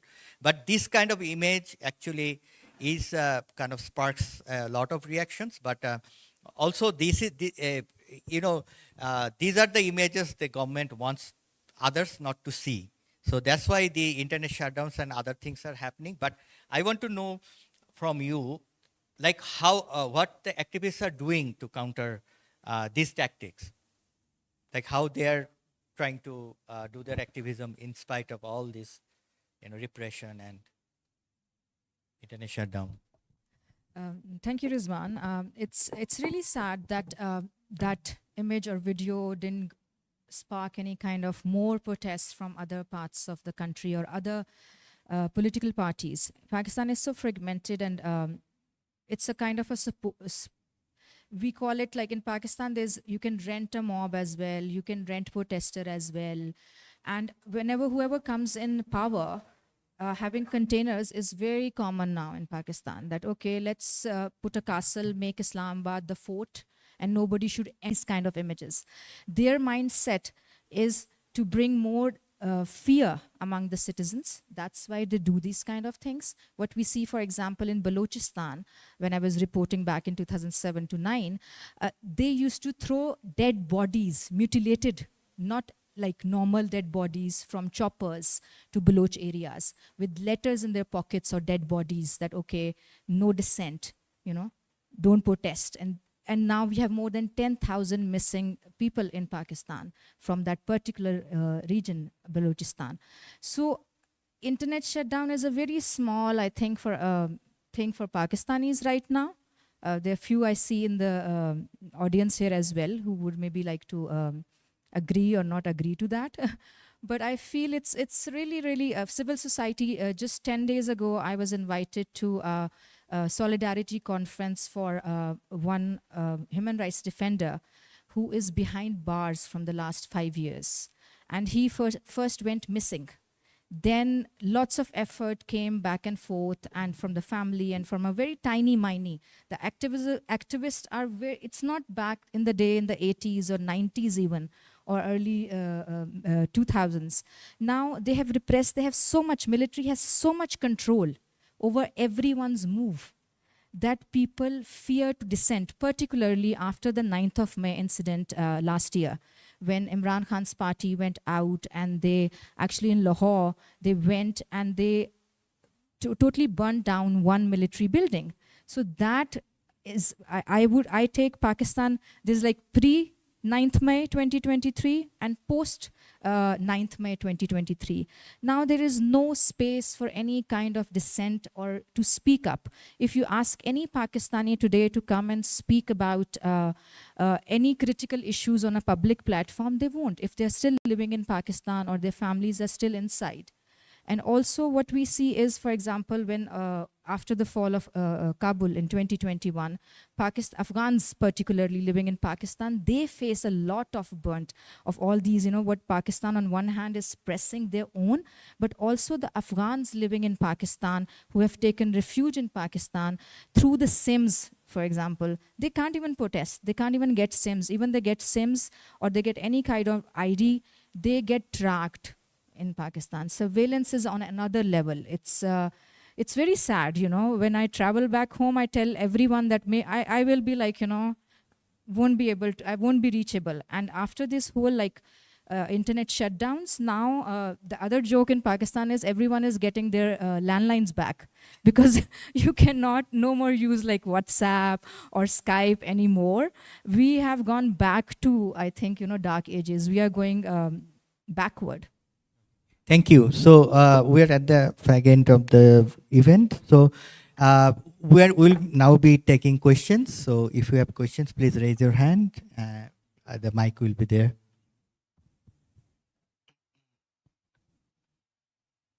Please tell your name and where are you from, and then. Okay, I am Zubair Torwali from Pakistan, from Swat, Pakistan, actually. Adding to any comments about the reaction of the people against this crackdown on internet and social media.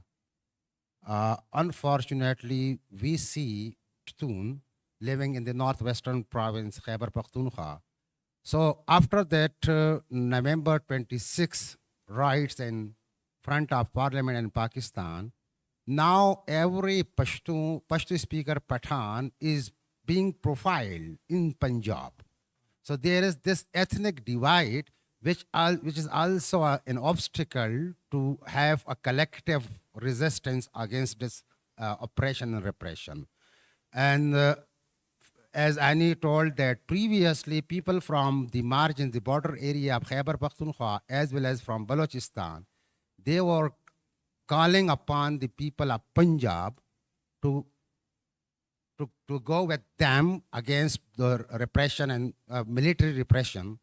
But the Punjabi people, they never rose up. And still, the government and the federal level is controlled by the Punjab-dominated party. That's why there is no visible reaction against this crackdown.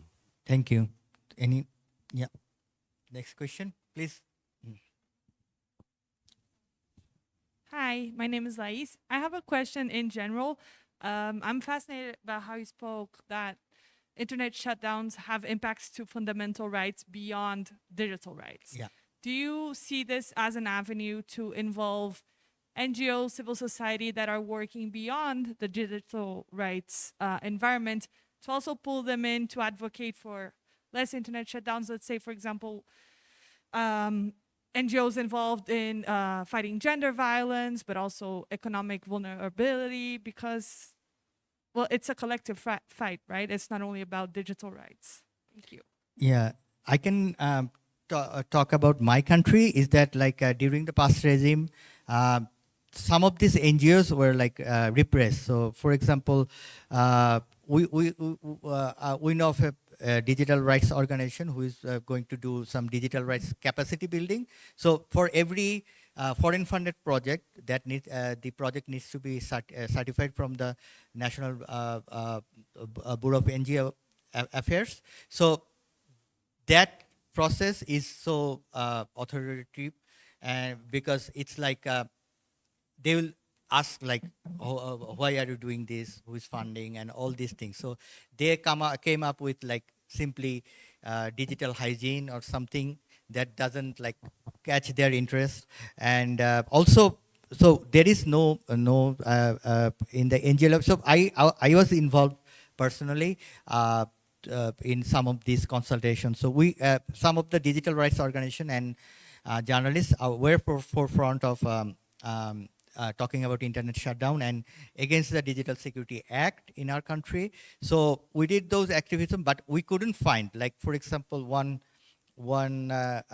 party would be very much could be very much involved. I thought like the mobile operators association, for example, they are also repressed. Like they were asked the call data, for example, by the government. So, I mean, these are the people, or because these, for example, Facebook or the international platforms, they could be one of, because these users are also their users. So, and the other human rights organization, sometimes like this is sort of an a protest or activism against. So, only a few organizations were willing to engage in these things because of fear of like they will be losing their sort of livelihood. They will be denied so many other projects. Yeah.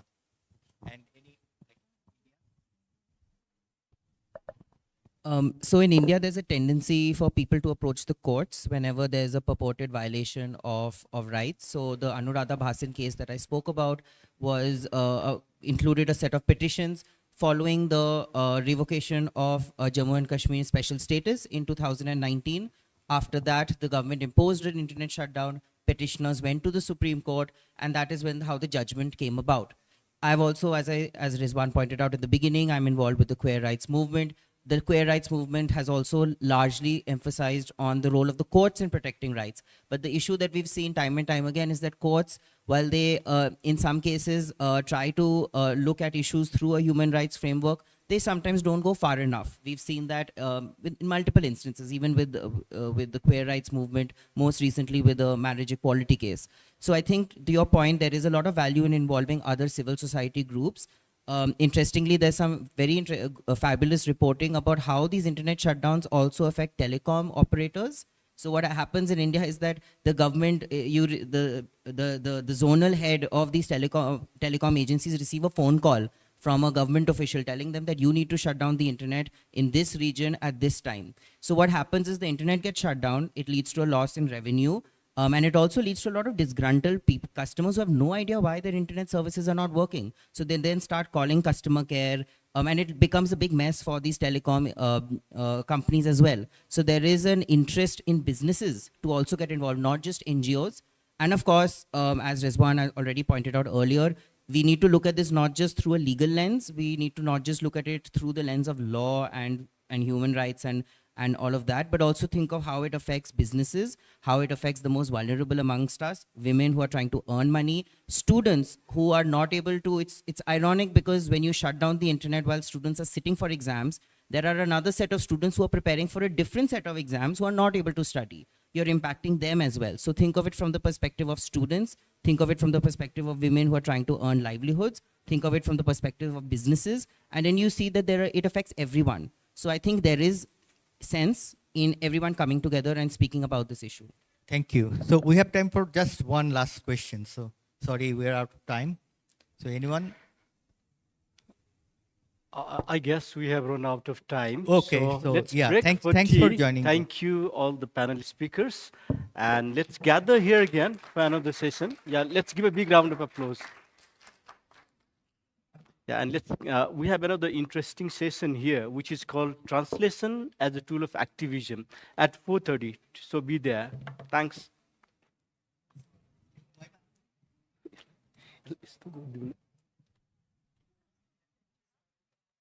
Anyone? Yeah, come.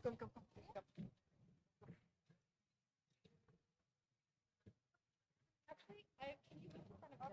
I think that's a better, yes.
Yeah.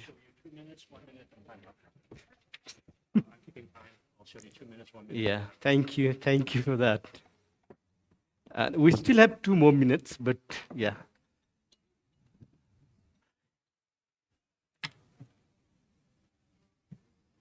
And Oleg, take your time to introduce all the panelists.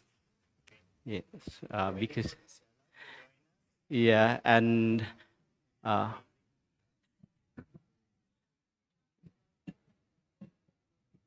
so it's not coming up on the screen, but the headline of this session is "The Resistance Will Be Translated." Translation as a tool of activism. So, Isela, please be seated. Thank you. And now over to Oleg. Oleg, please take your time. You have 1 more minute. I guess we are expecting more people, so they'll be joining soon. And please go ahead with your panel discussion. All the best. Thank you. Thank you so much, Sanjeev. Yeah, we'll wait a little bit more. Do we want to check the microphones? Perhaps let's do that and see if they all are working. 1, 2. No. 1, 2. It's working? Yes. Hello? Yeah. Hello. Mine is working. Same. This one's working. Okay. Hello.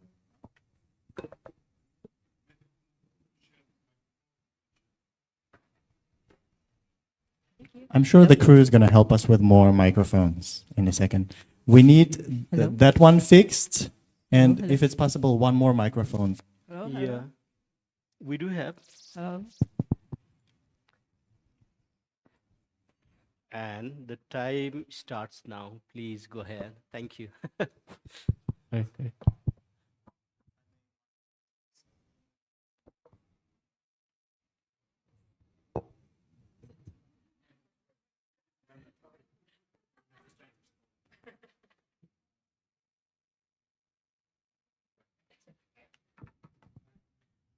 Hi, everyone.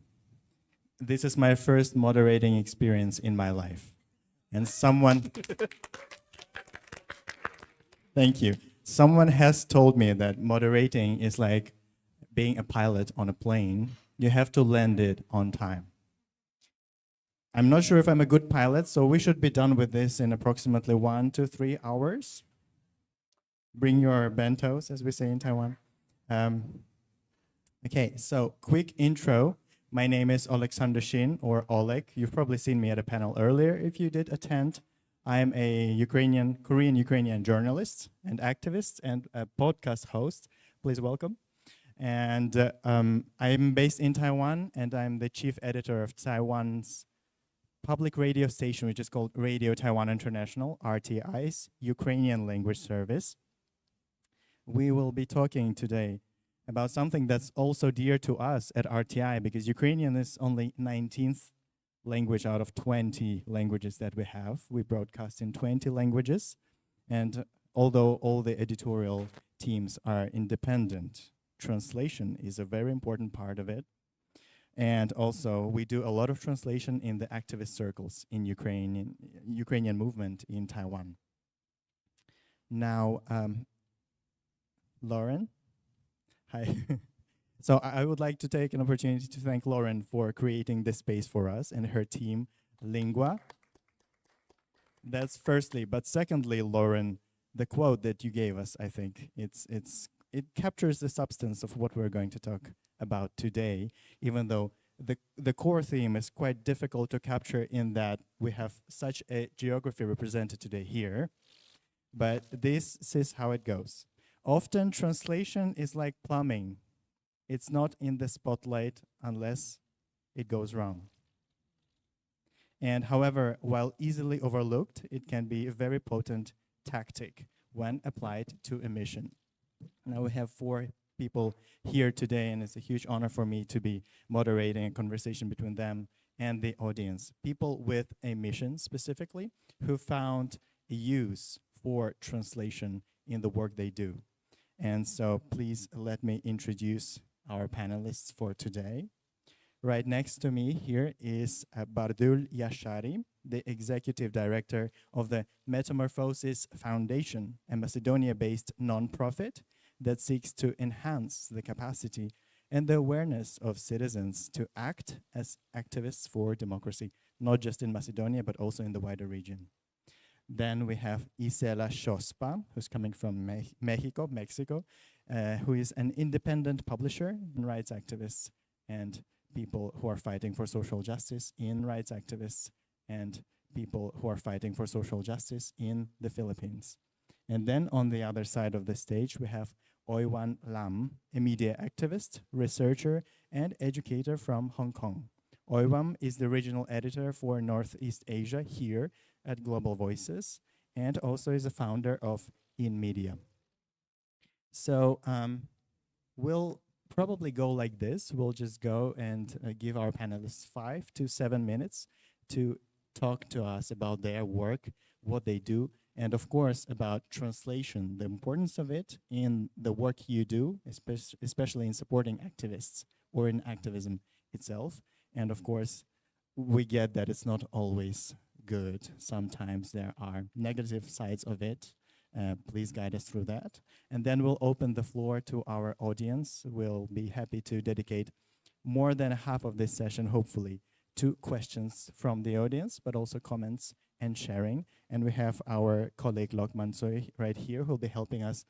So please pay attention, dear panelists, to keep the time. So that's it. Should we start then in the order of introductions from, or let's go in the opposite order from the other side of the stage. Oiwan Lam, would you like to start? Sure. So I've been working for GV for like more than 15 years. And I consider myself a reporter and also a translator because we have a certain style of writing our stories. So we are kind of reporting local voices, we translate them, and we also interpret them. And interpretation is a large part of translation because it helps people to understand the cultural, the political context of a certain region. Yeah. In my case, it's mostly Hong Kong, Taiwan, and China. I want to highlight that the goal of translation and activism, because it's our topic today, can be contradictory to each other. Because translation facilitates cross-cultural communication, while activism seeks to bring change, whether it's for good or for bad. When we put together translation and activism, the project becomes a kind of both cross-cultural communication, but with a social and political agenda to bring about change, yeah, if we combine the two. So because I come from Hong Kong, then I'll use Hong Kong as an experience. So the trend of integrating translation and activism in Hong Kong, the first wave began in 2014, I think, when there's massive participation of translation at that time. So it's during the umbrella protest. So for those who are familiar with Hong Kong, you know that Hong Kong was a protest city. Yeah, after 1997 until 2020 when the NSL was enacted. So before 2014, most of the protests are domestic. I mean, it target at pressuring the local government to introduce political reform. But there's a big change during the 1914th because Beijing is like introduce a political package that are kind of deprive the Hong Kong people universal suffrage. So at that time, the local realized that just by pressuring the local government, it won't bring any change. So they decide to launch a very massive protest to kind of let the international community know, give pressure to Beijing. So against this background, there's quite a large number of student activists move to Twitter to do the translation. They translate the idea of the umbrella movement, and they also translate what they see, what they hear in the protest site. So this round of translation activism, I consider it as quite successful, even though the campaign failed, because like the umbrella protest, if you know, it failed to bring political changes. But during that time, the international society, I think they hear what is the problem in Hong Kong. And also, at that time, quite a number of translator activists, later they become reporter. And I have to say that like the establishment of Hong Kong Free Press is also against this background, because we begins to translate the local news into English. And then, and people realize the need of having English original report, independent report to reflect the situation in Hong Kong. So I consider that period of time quite successful, even though we don't have the political changes. So the second wave is more chaotic, I have to say. For the first wave, the reason why it's successful is because like it's quite centralized. Like there were leaders of the movement. The message were very clear. The plan is very clear. We even had a rehearsal of the protest.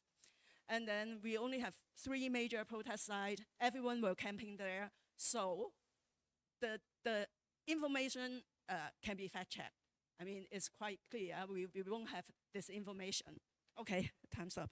So the second wave is like in 2019, which is more chaotic because the movement, so the background of that movement is anti-extradition protest. The issue itself is an international issue because it is related with how you send the criminal to Hong Kong and then extradite.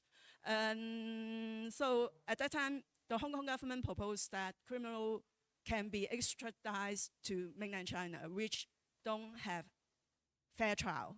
So people were very worried, and the issue is international. So a lot of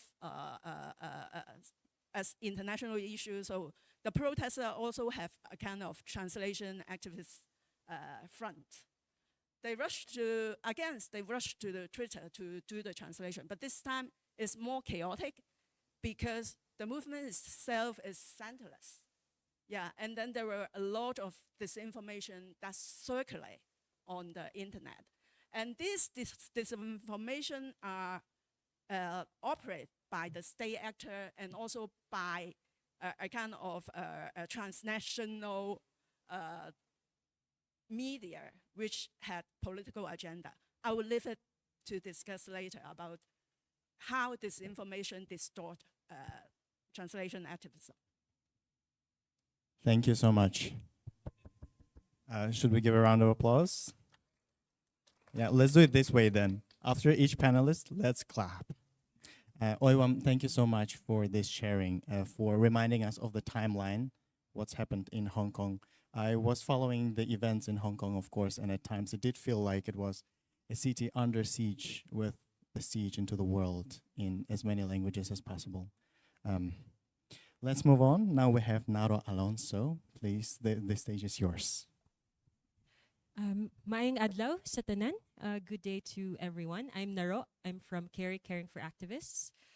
For the last 8 years, I started out as an activist in the form of being a crisis responder and psychological first aider in Mindanao, providing psychosocial support during times of disaster, during times of conflict. And so I really grew up in different evacuation centers in Mindanao.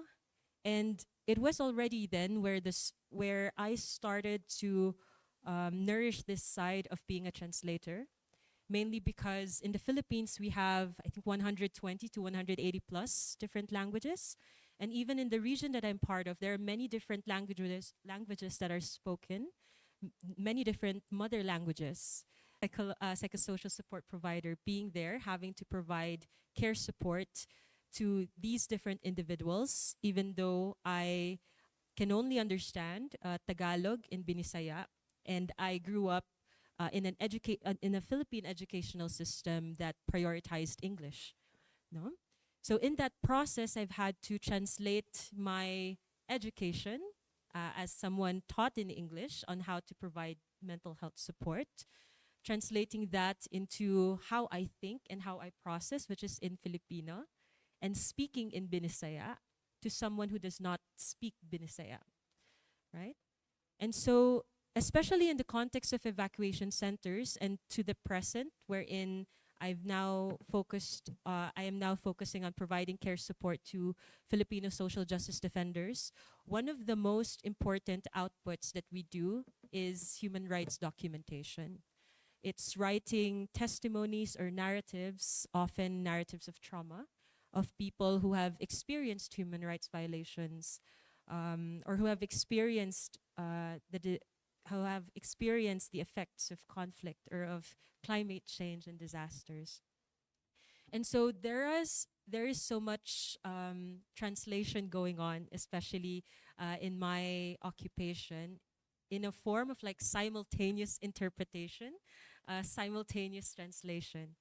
And it starts often like with just being with another person and having that kind of encounter wherein they will be sharing their stories with you. They will be sharing their experiences with you.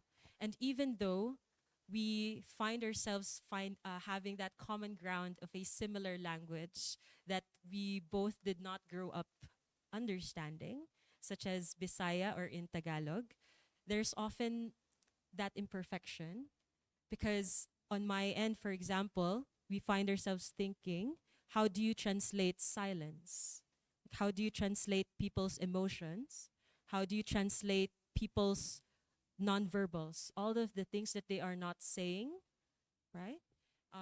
And so I think in that process, that's where it has been quite challenging, especially in our context. And so I'd like to share with you a specific encounter or a story that we experienced back in 2016, wherein I feel that translation really made a huge impact on its outcomes. And this was during the protests that happened in Kidapawan, wherein because of the effects of the El Nino, a lot of farmers had grown hungry. And so they have had to protest outside the Department of Agrarian Reform, just wanting to have rice. So these were your farmers speaking in many different languages coming from indigenous cultures in Manobo, right?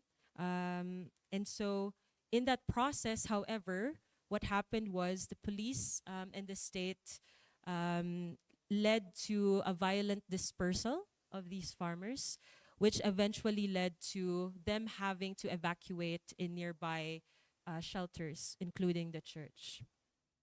And so in this process, what happened was from this encounter, there would often be, there was a huge politicizing of the event. And of course, we have many different narratives that are being shared of what really happened and what transpired. And so at this time, I was a psychological first aider on behalf of an activist organization who was there listening to the narratives of the people and providing care support in an evacuation center. And what happened was, and what was challenging, was that the military and the police at that time was creating this narrative of the truth that they said was coming from the farmers, right? Because they have their own translator and they have their own interpreter. And the farmers were being asked to sign these affidavits coming from the military and the police.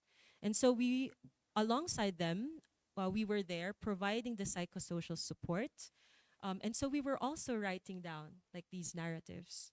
And so what often happens is that with this case that we've experienced, in providing these care support, there is so many elements of their experience that are lost because a lot of the farmers were speaking in indigenous languages and we as the crisis responders did not understand that fully.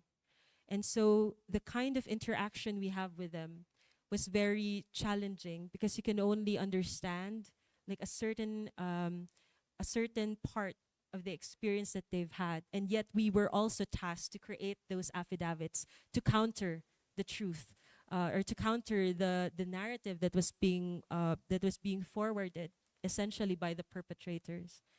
And so this kind of case is something very similar, and it happens in a lot of the deployments that we would have, wherein there is this imperfection of translation and this necessity to create shared meaning to the extent that that is possible. Thank you so much. Naro, and well, a very quick question though. Tagahabi means a weaver, right?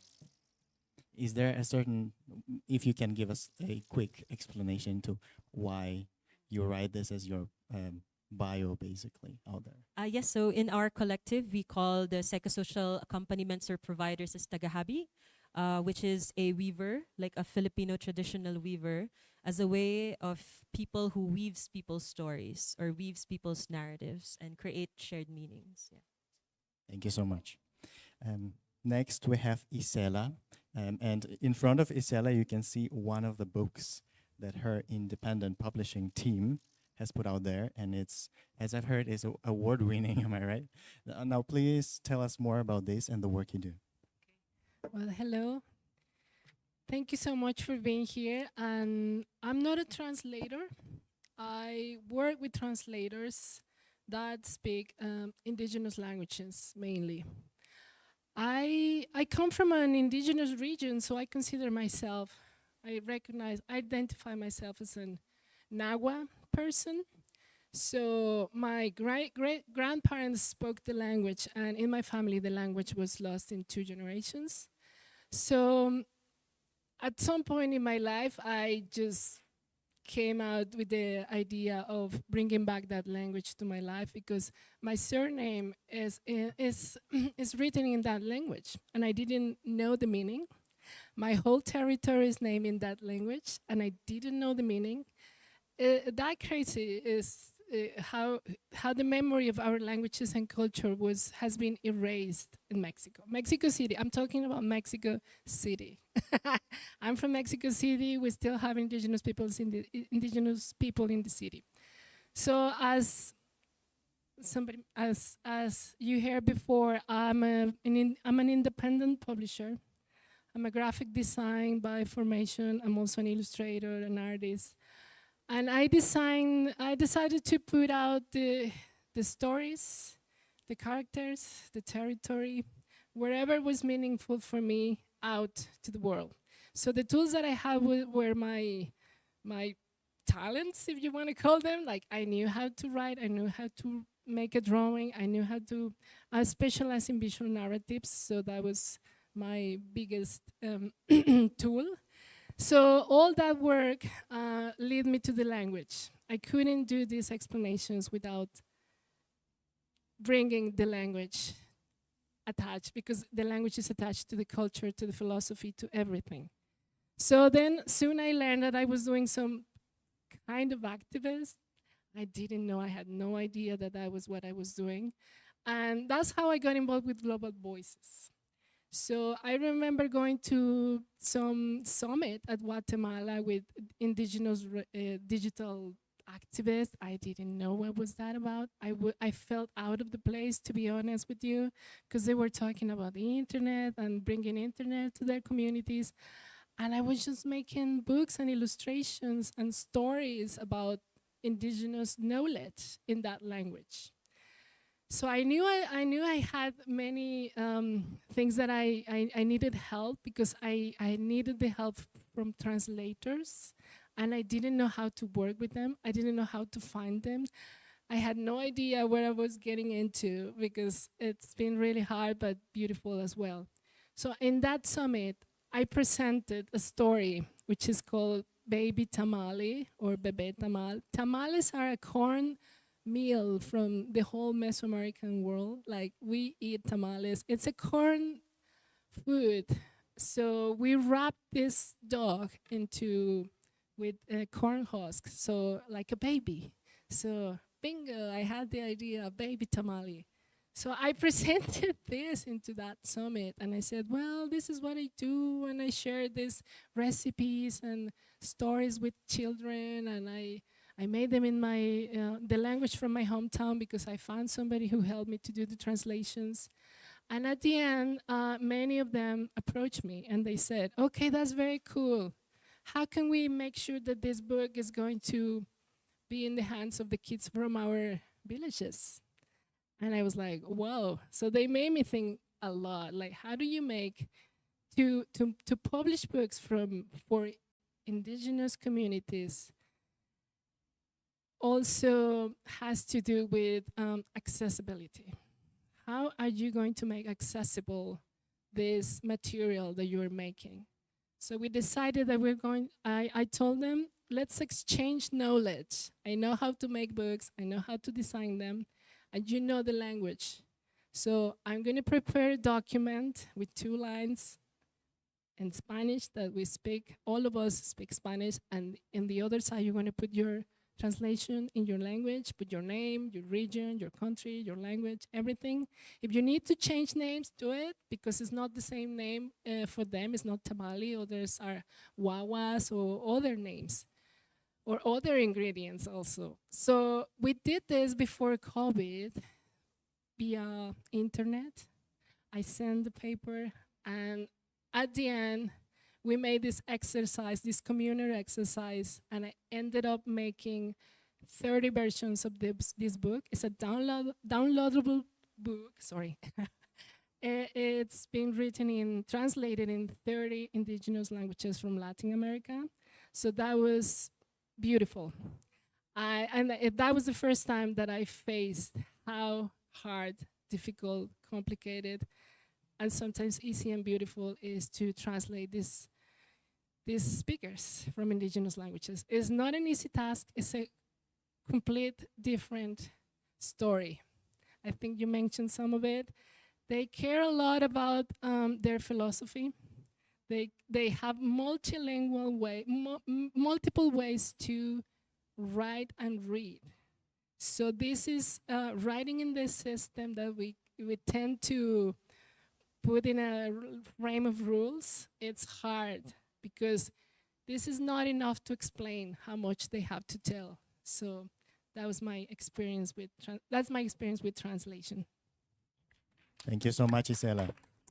By the way, for those of you, dear audience, who want to check out Isela's books, there is an improvised stand outside right now called Books by members of GV.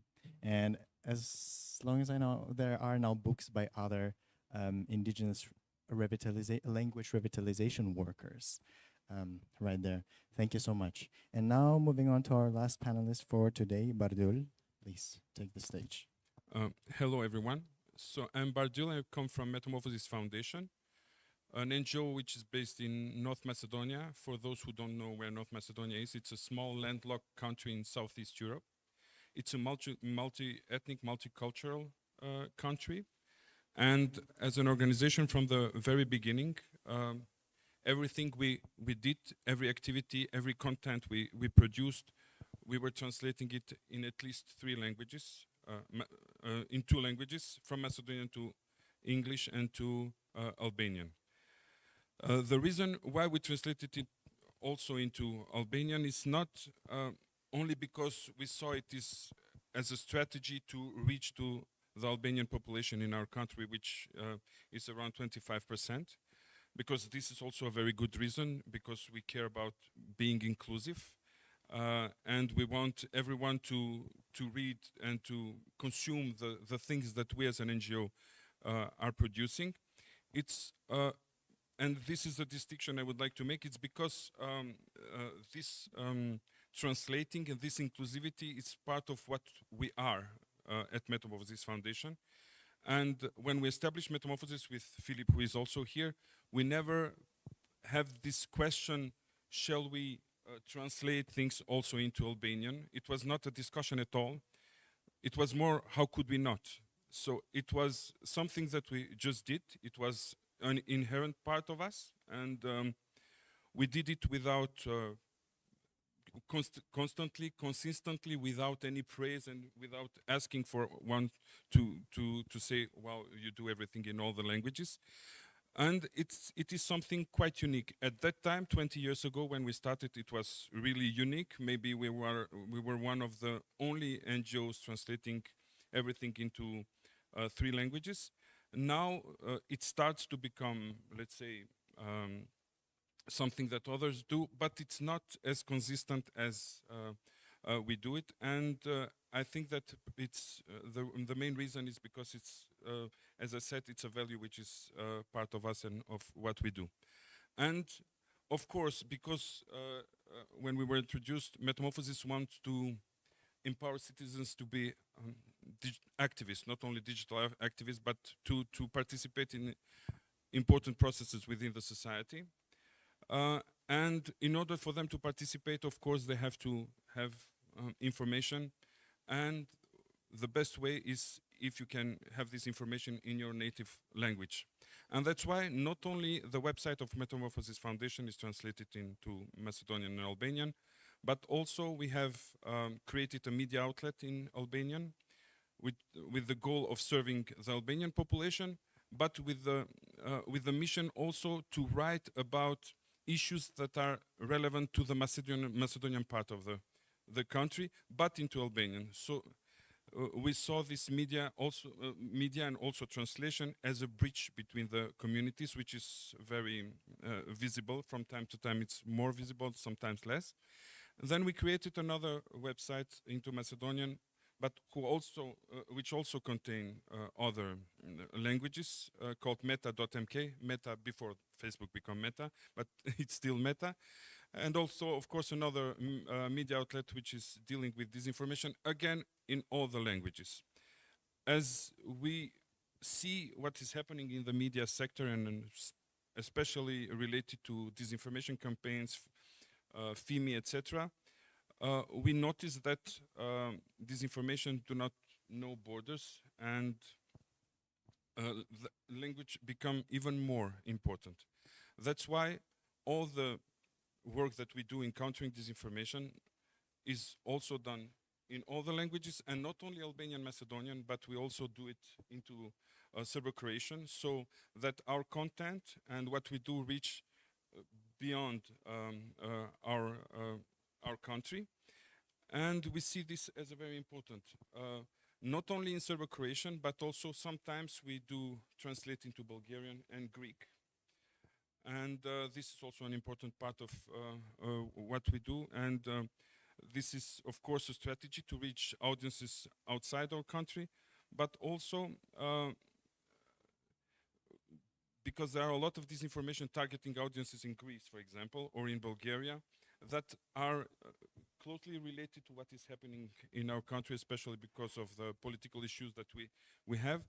And then disinformation campaigns that are targeting Greek citizens are debunked by us so that our content reaches them through our website.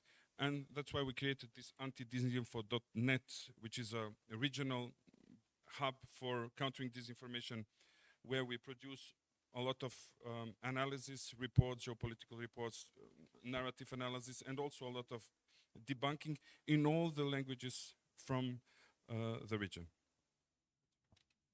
Thank you so much.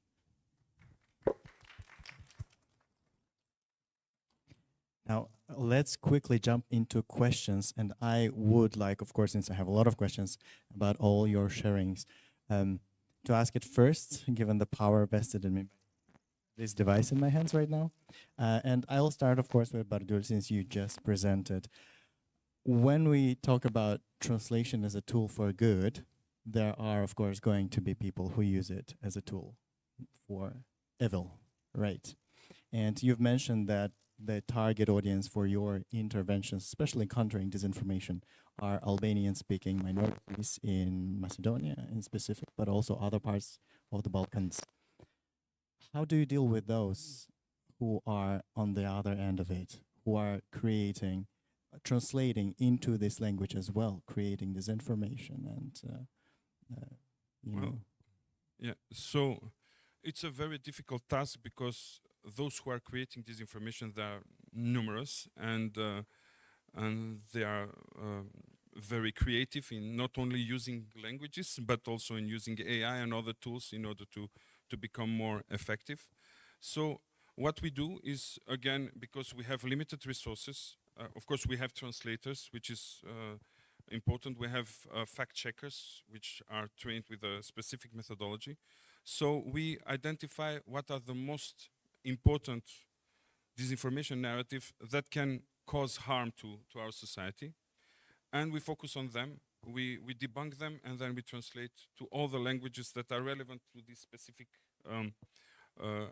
narrative, and we disseminate it through all our websites, which are multilingual, and all our social profiles on social networks which are also multilingual, and that's the only way we have. And another thing is to create this resilience towards disinformation campaigns is a lot of media literacy training that we do with various target groups, starting with youth, but also with other target groups like elderly, because now everyone is consuming media on their social networks. So nobody should be left outside or behind this, let's say, media literacy, not campaign, but media literacy necessity for everyone, because now it's digital literacy and media literacy is for everyone.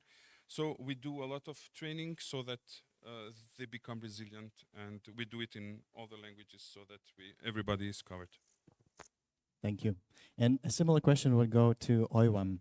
You've mentioned in our pre-chat that you're also the founder of InMedia, right? And a lot of your coverage was related to Falun Gong. My question is this: while the enemies are also translating into these languages and communicating, what do you do?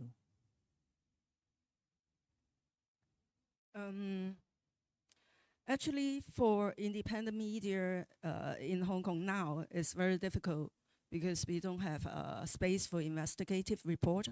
And then during the 2019, because the situation was so chaotic, like we have two sets of disinformation bombarding the city. One set is from Beijing, who want to portray Hong Kong's protests as riot. So like one of the disinformation is that they take a video of a protester carrying a machine gun, throwing around. Yeah, it was spread wow on the internet. And then on the other side, we had this transnational disinformation network that is anti-China.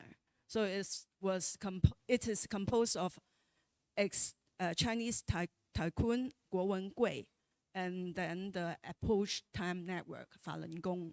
So during the protests, of course, they are anti-China, so they will write stories against the Chinese government and also spread conspiracy about the police. And then in one of their videos, they feature a woman who cried in front of an MTR station saying that her relative died in that station because of police violence, and they could not find her body. So that video spread and then was translated in multiple language.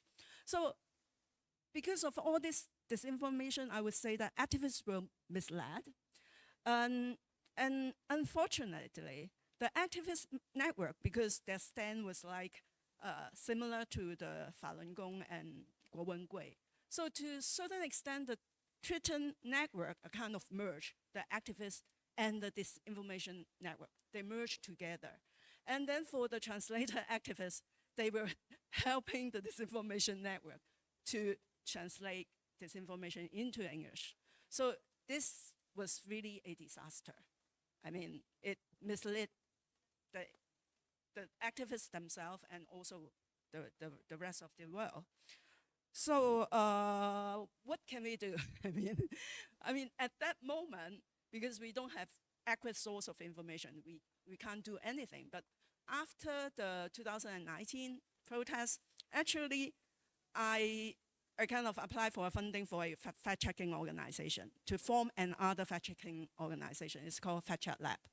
But it's very difficult because like the funding is small, and then although we are kind of putting together a volunteer team with a fact checker, professional fact checker, but you can never compete with state actor and a transnational disinformation network. I mean, it's like a drop of water in a sea.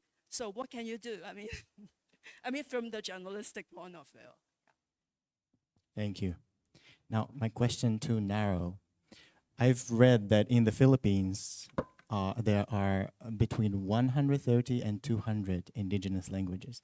Now, translators know it firsthand. When you translate, you don't just translate words, you also communicate ideas and messages. And you mentioned that in your practice of psychosocial support, a very important part of it is Filipino traditional knowledge, right? But how do you deal with this whole universes of knowledge, traditional knowledge, and the system, that's already there that you need to translate into another language if you're trying to support a activist from that community? I think first and foremost, there's the challenge of if I were a member of the community, an indigenous person, and I want to, for example, talk to a psychosocial support provider, oftentimes the inability to share that mother language would often lead to some form of self-censorship. Like, I know that I won't be able to tell everything to this person. And so there would often be that struggle. So for example, like something very, very simple, like when I ask, how are you? Kumusta ka? Oftentimes we just say, okay lang, I'm okay. And there's so much that they actually want to say beyond that, but they're stopped by that need and effort to have to translate themselves into a shared language that we both know, such as in Tagalog or Binisaya. And after that, having to translate that again, like in my personal practice, into a language that I can find meaning of. No? So there are like multiple layers of translation that happens in an encounter that is simultaneous, right? Because care support, there are no delays, right? Like as I converse with this person, I am translating all the time, also translating what I've learned, my skills, my training, translating what they are trying to share and translating what I am trying to say. And so there would often be that miscommunication. There would often be that inaccuracy. And so there is often that also as a form of kind of emotional labor for the both of us to create a shared meaning of understanding that is as much as possible accurate or can capture to the best that we can what they're actually experiencing, while acknowledging that I will never be able to understand fully.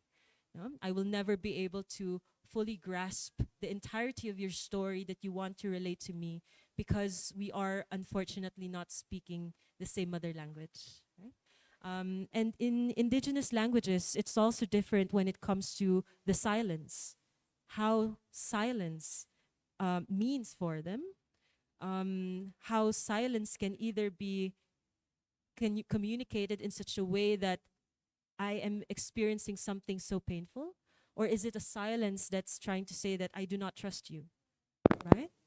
And so even when it comes to emotions, for example, of anger or of rage or of suffering or of what they've gone through, how it is communicated through their own mother language is different versus how they would communicate it to an official language nationally. And so that has always been the kind of challenge that we would often face, especially when I am with someone who is unable to speak in a language that I grew up with. But there is that courage of wanting to try.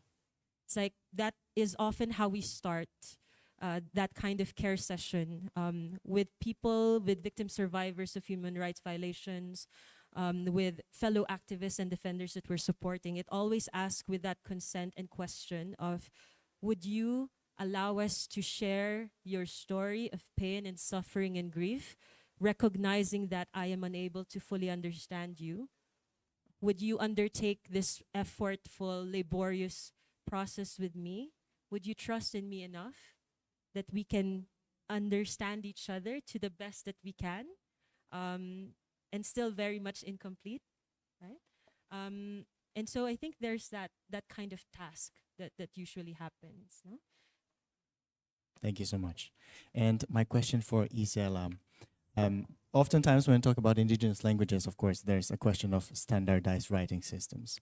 And some people might say that oral traditions are more important than standardizing everything else. But for publishing, I would assume it's essential, right, to have a writing system. How do you deal with that in Nahuatl, but also if you have an insight into how other languages are doing who might not have a writing system that's already out there? Yeah, that's one good question that it's been difficult. Like, I can't answer, I can give you a right answer, I'm sure. I'm going to talk by experience. So I'm going to give you my example. I really don't know, I'm not a linguist. So I just got into this because I wanted to do it. Of course, I didn't know what I was getting into.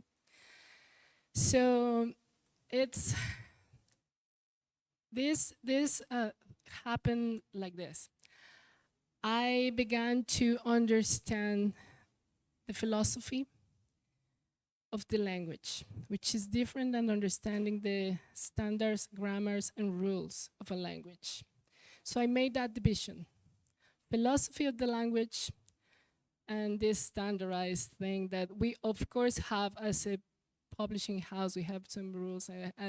We made a lot of decisions all the time because we don't know what is the right thing, but we're developing our own, and it's under our own responsibility, and we always try to understand why we choose that.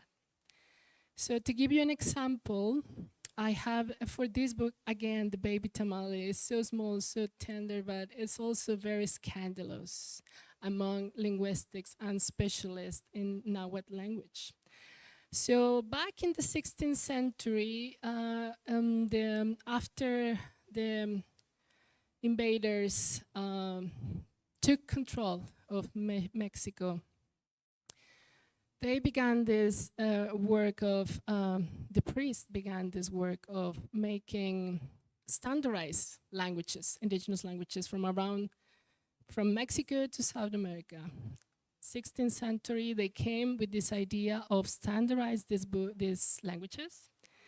They create grammars, they learn the language, what they basically did was to take control of the language. So that was the beginning of the colonization of the voices. So we were colonized through these standardized ways. So that's something that I stand up for. It's very tricky. A lot of people fight with me. They don't agree, but I think it's a way to colonize voices. When you control a language, you control the territory. If you are the one who specializes in grammars, rules, and the good ways to write a language, then you control the rest of it. So Mexico has a lot of indigenous languages, a lot of native speakers, but not all of them have the skills to write the language in these standardized ways, and they don't know how to read it. Then how do you give them the power to tell the stories without going to that standardized methods, because they will never be able to have it? So I have to make a decision. For this book, our translator, which is I think it's back. He is a native speaker. He knows, of course, to write in Spanish, how to use this. But for him, it was very important the sound of the words. So in this language, sound and vibration is very important because we are oral. We mainly have oral traditions and many other ways to share knowledge. It's not only oral. We read the face, we read the body, we read the mountains, we read the stars. So our books are nature.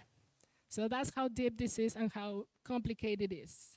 So he said, sound is very important. Vibration is very important. We have to make this easy for the readers. They have to replicate the sound. So that's how he wrote. That's how he made this translation. And he made sure that I understood that he's not into the grammar thing. It's very, very complicated, because many other indigenous communities are into that. So they defend that, and I respect that. But in this case, that happened. So I said, okay, I'm going to support you. I agree with you. We're going to do it this way. So we standardized some other things, like we made sure that all the same.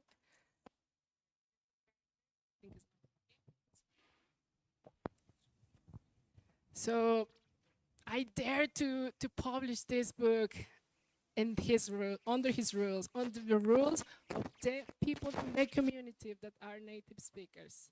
I think it's going again. Can you hear me? Yeah, okay, sorry. So when we published the book, we published pictures, and there is this guy who is not from our community. It's not that I have anything against North American white men, but there was this North American white man posting in Facebook, this Baby Tamale book is the worst book in the world. It's really, I'm sorry, it's not, okay. So he criticized the grammar, the correct ways to write Nahuatl.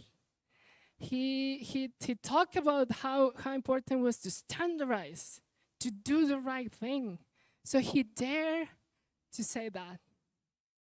Oh my God, but that was not the worst part of it. Many indigenous speakers that are into this wing of perfectionist grammar, blah, blah, blah, were with him. And they joined the conversation. They even created a group against our publishing house. There was a fan group against Baby Tamale, the worst thing. They made memes. They did a lot of things. And what we did, I wrote him an open letter with a statement. It's on my website, it's in Spanish. So the thing I told him, so yes. Just so that we can take more questions from the audience, Okay. would you like to leave the intrigue right here about how Yes. the situation resolved in the end? So I am we- personally we- very curious. we spoke out. We defend ourselves. We told him our reasons, and that was the solution. and the book won it's an award-winning book from the best children's books in anthropology and history in Mexico. Bravo. Now, let's take questions from members of the audience. I already see hands rising. Let's do maybe 3 questions, and then we'll see. Thank you so much for this panel. My question is about power relations between languages, because in all your different contexts, there is a colonial language, a dominating language, an imposed language. And so I wonder, what is your strategy in a very practical example, for example, when parents of children, whether they're indigenous or not necessarily, who might come to you and say, I quote, this is not my opinion, this language is useless for my children, they better learn the big, powerful language because it will advance them socially, economically. So when you encounter those situations, what do you say, or what is your strategy, or how do you try to rebalance the power relation between languages? Thank you. Thank you. Do you have more questions?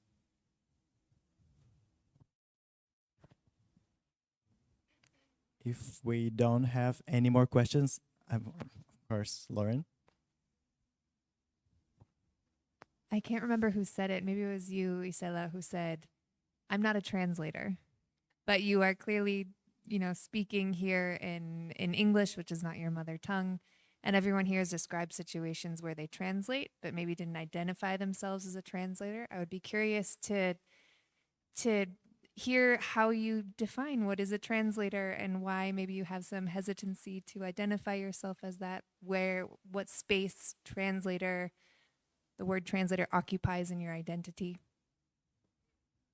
So let's work with these two questions, the power relations and how do you mitigate the implications of them when it comes to language, and what is a translator. Who would like to take any of the two? I'd like to answer one of them, the one that Philip did.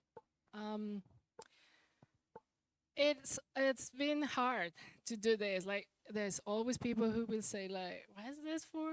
This is useful. Do you make a living out of this? No, I don't, of course.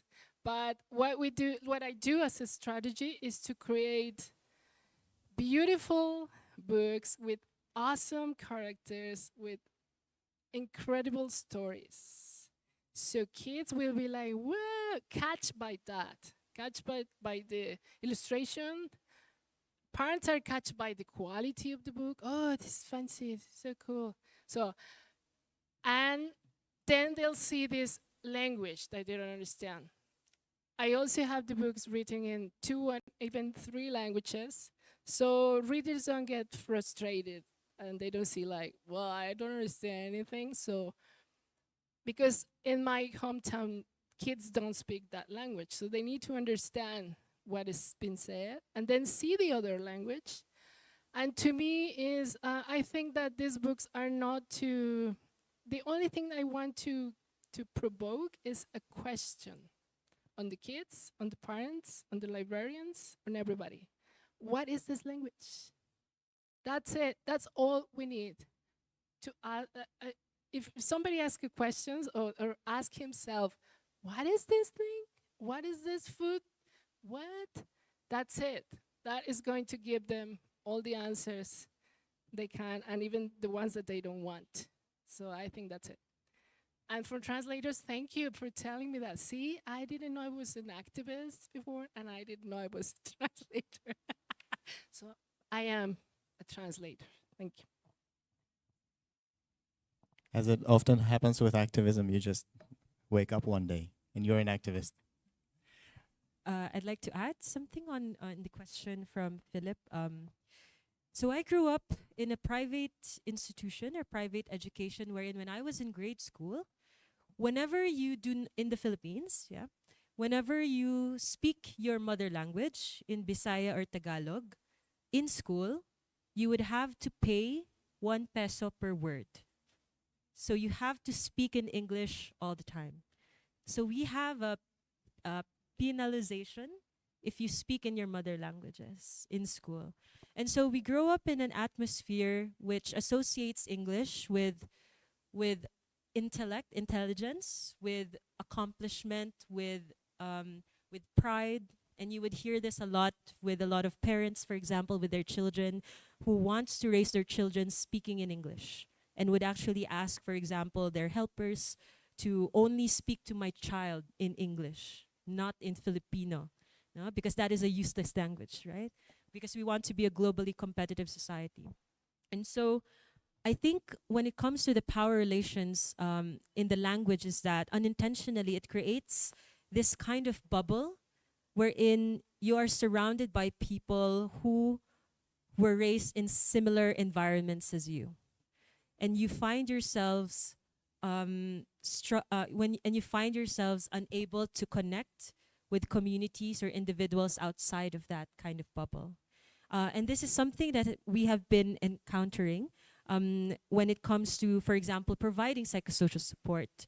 So coming from an English-trained background, what is it like for someone who grew up, let's say, in a middle-class background in the Philippines, only listening and understanding and hearing in English, to talk with communities often made marginalized by society, who are speaking in beautiful mother languages of Filipino, right? Or Waray, or Hiligaynon, right?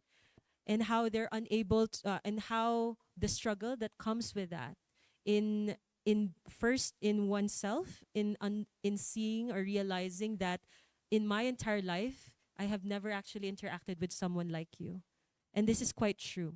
Even because we're coming from an archipelago, with different regions, with different personalities, and therefore there are also those different stereotypes that people hold. And those are made strengthened the more you fail to encounter or expose oneself. No? So oftentimes the strategy is, and which we've been doing, is often integration and immersion, right? To continue to try to situate yourselves and live and encounter communities coming from or speaking in languages that are not your own, being able to be with them and encounter them in social relations, because languages are different when it's taught versus how people converse. No? And especially coming from contexts wherein in my city, for example, it's very common for us to speak 3 different languages in one sentence. And it's all just this mesh of different words together. And so how do you encounter or how do you connect with people with those? No?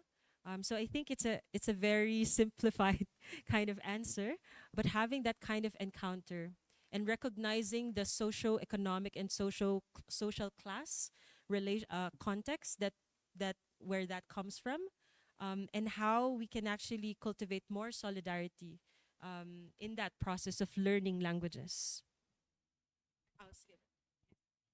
I just wanted to, I'm not a translator also, but I would like to try not to define what a translation and a translator do, but how I see it from the perspective of what we are doing. For me, translation is conveying ideas, conveying values, but most importantly, being understood, so that, because in the context of activism, we also speak about connections and connections of ideas, connections of different communities in order to trigger some kind of change. And I think that translation helps a lot to strengthen those connections, to mobilize people, and then only if we have, let's say, a group of people, although voicing their concerns and challenges in different languages, maybe the call for action is, let's say, universal, and it's something that we all want. Well, I think that's a good point to wrap up our panel for today. Thank you so much to our panelists. Please give them a round of applause.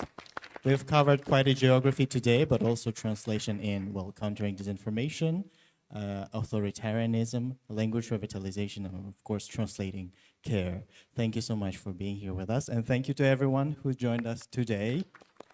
I hope you will have more questions that you will, of course, walk a mile and find our panelists online and their organizations, what they stand for, and, well, address all your inquiries to them. Thank you so much.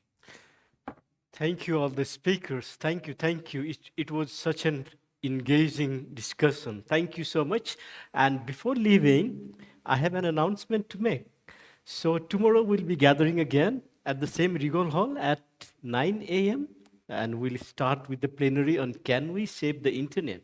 So it's really interesting. We have more interesting discussions tomorrow. So please, please, please be on time. And one more announcement. Please return your translation mics and please use them more tomorrow. Thank you and see you tomorrow.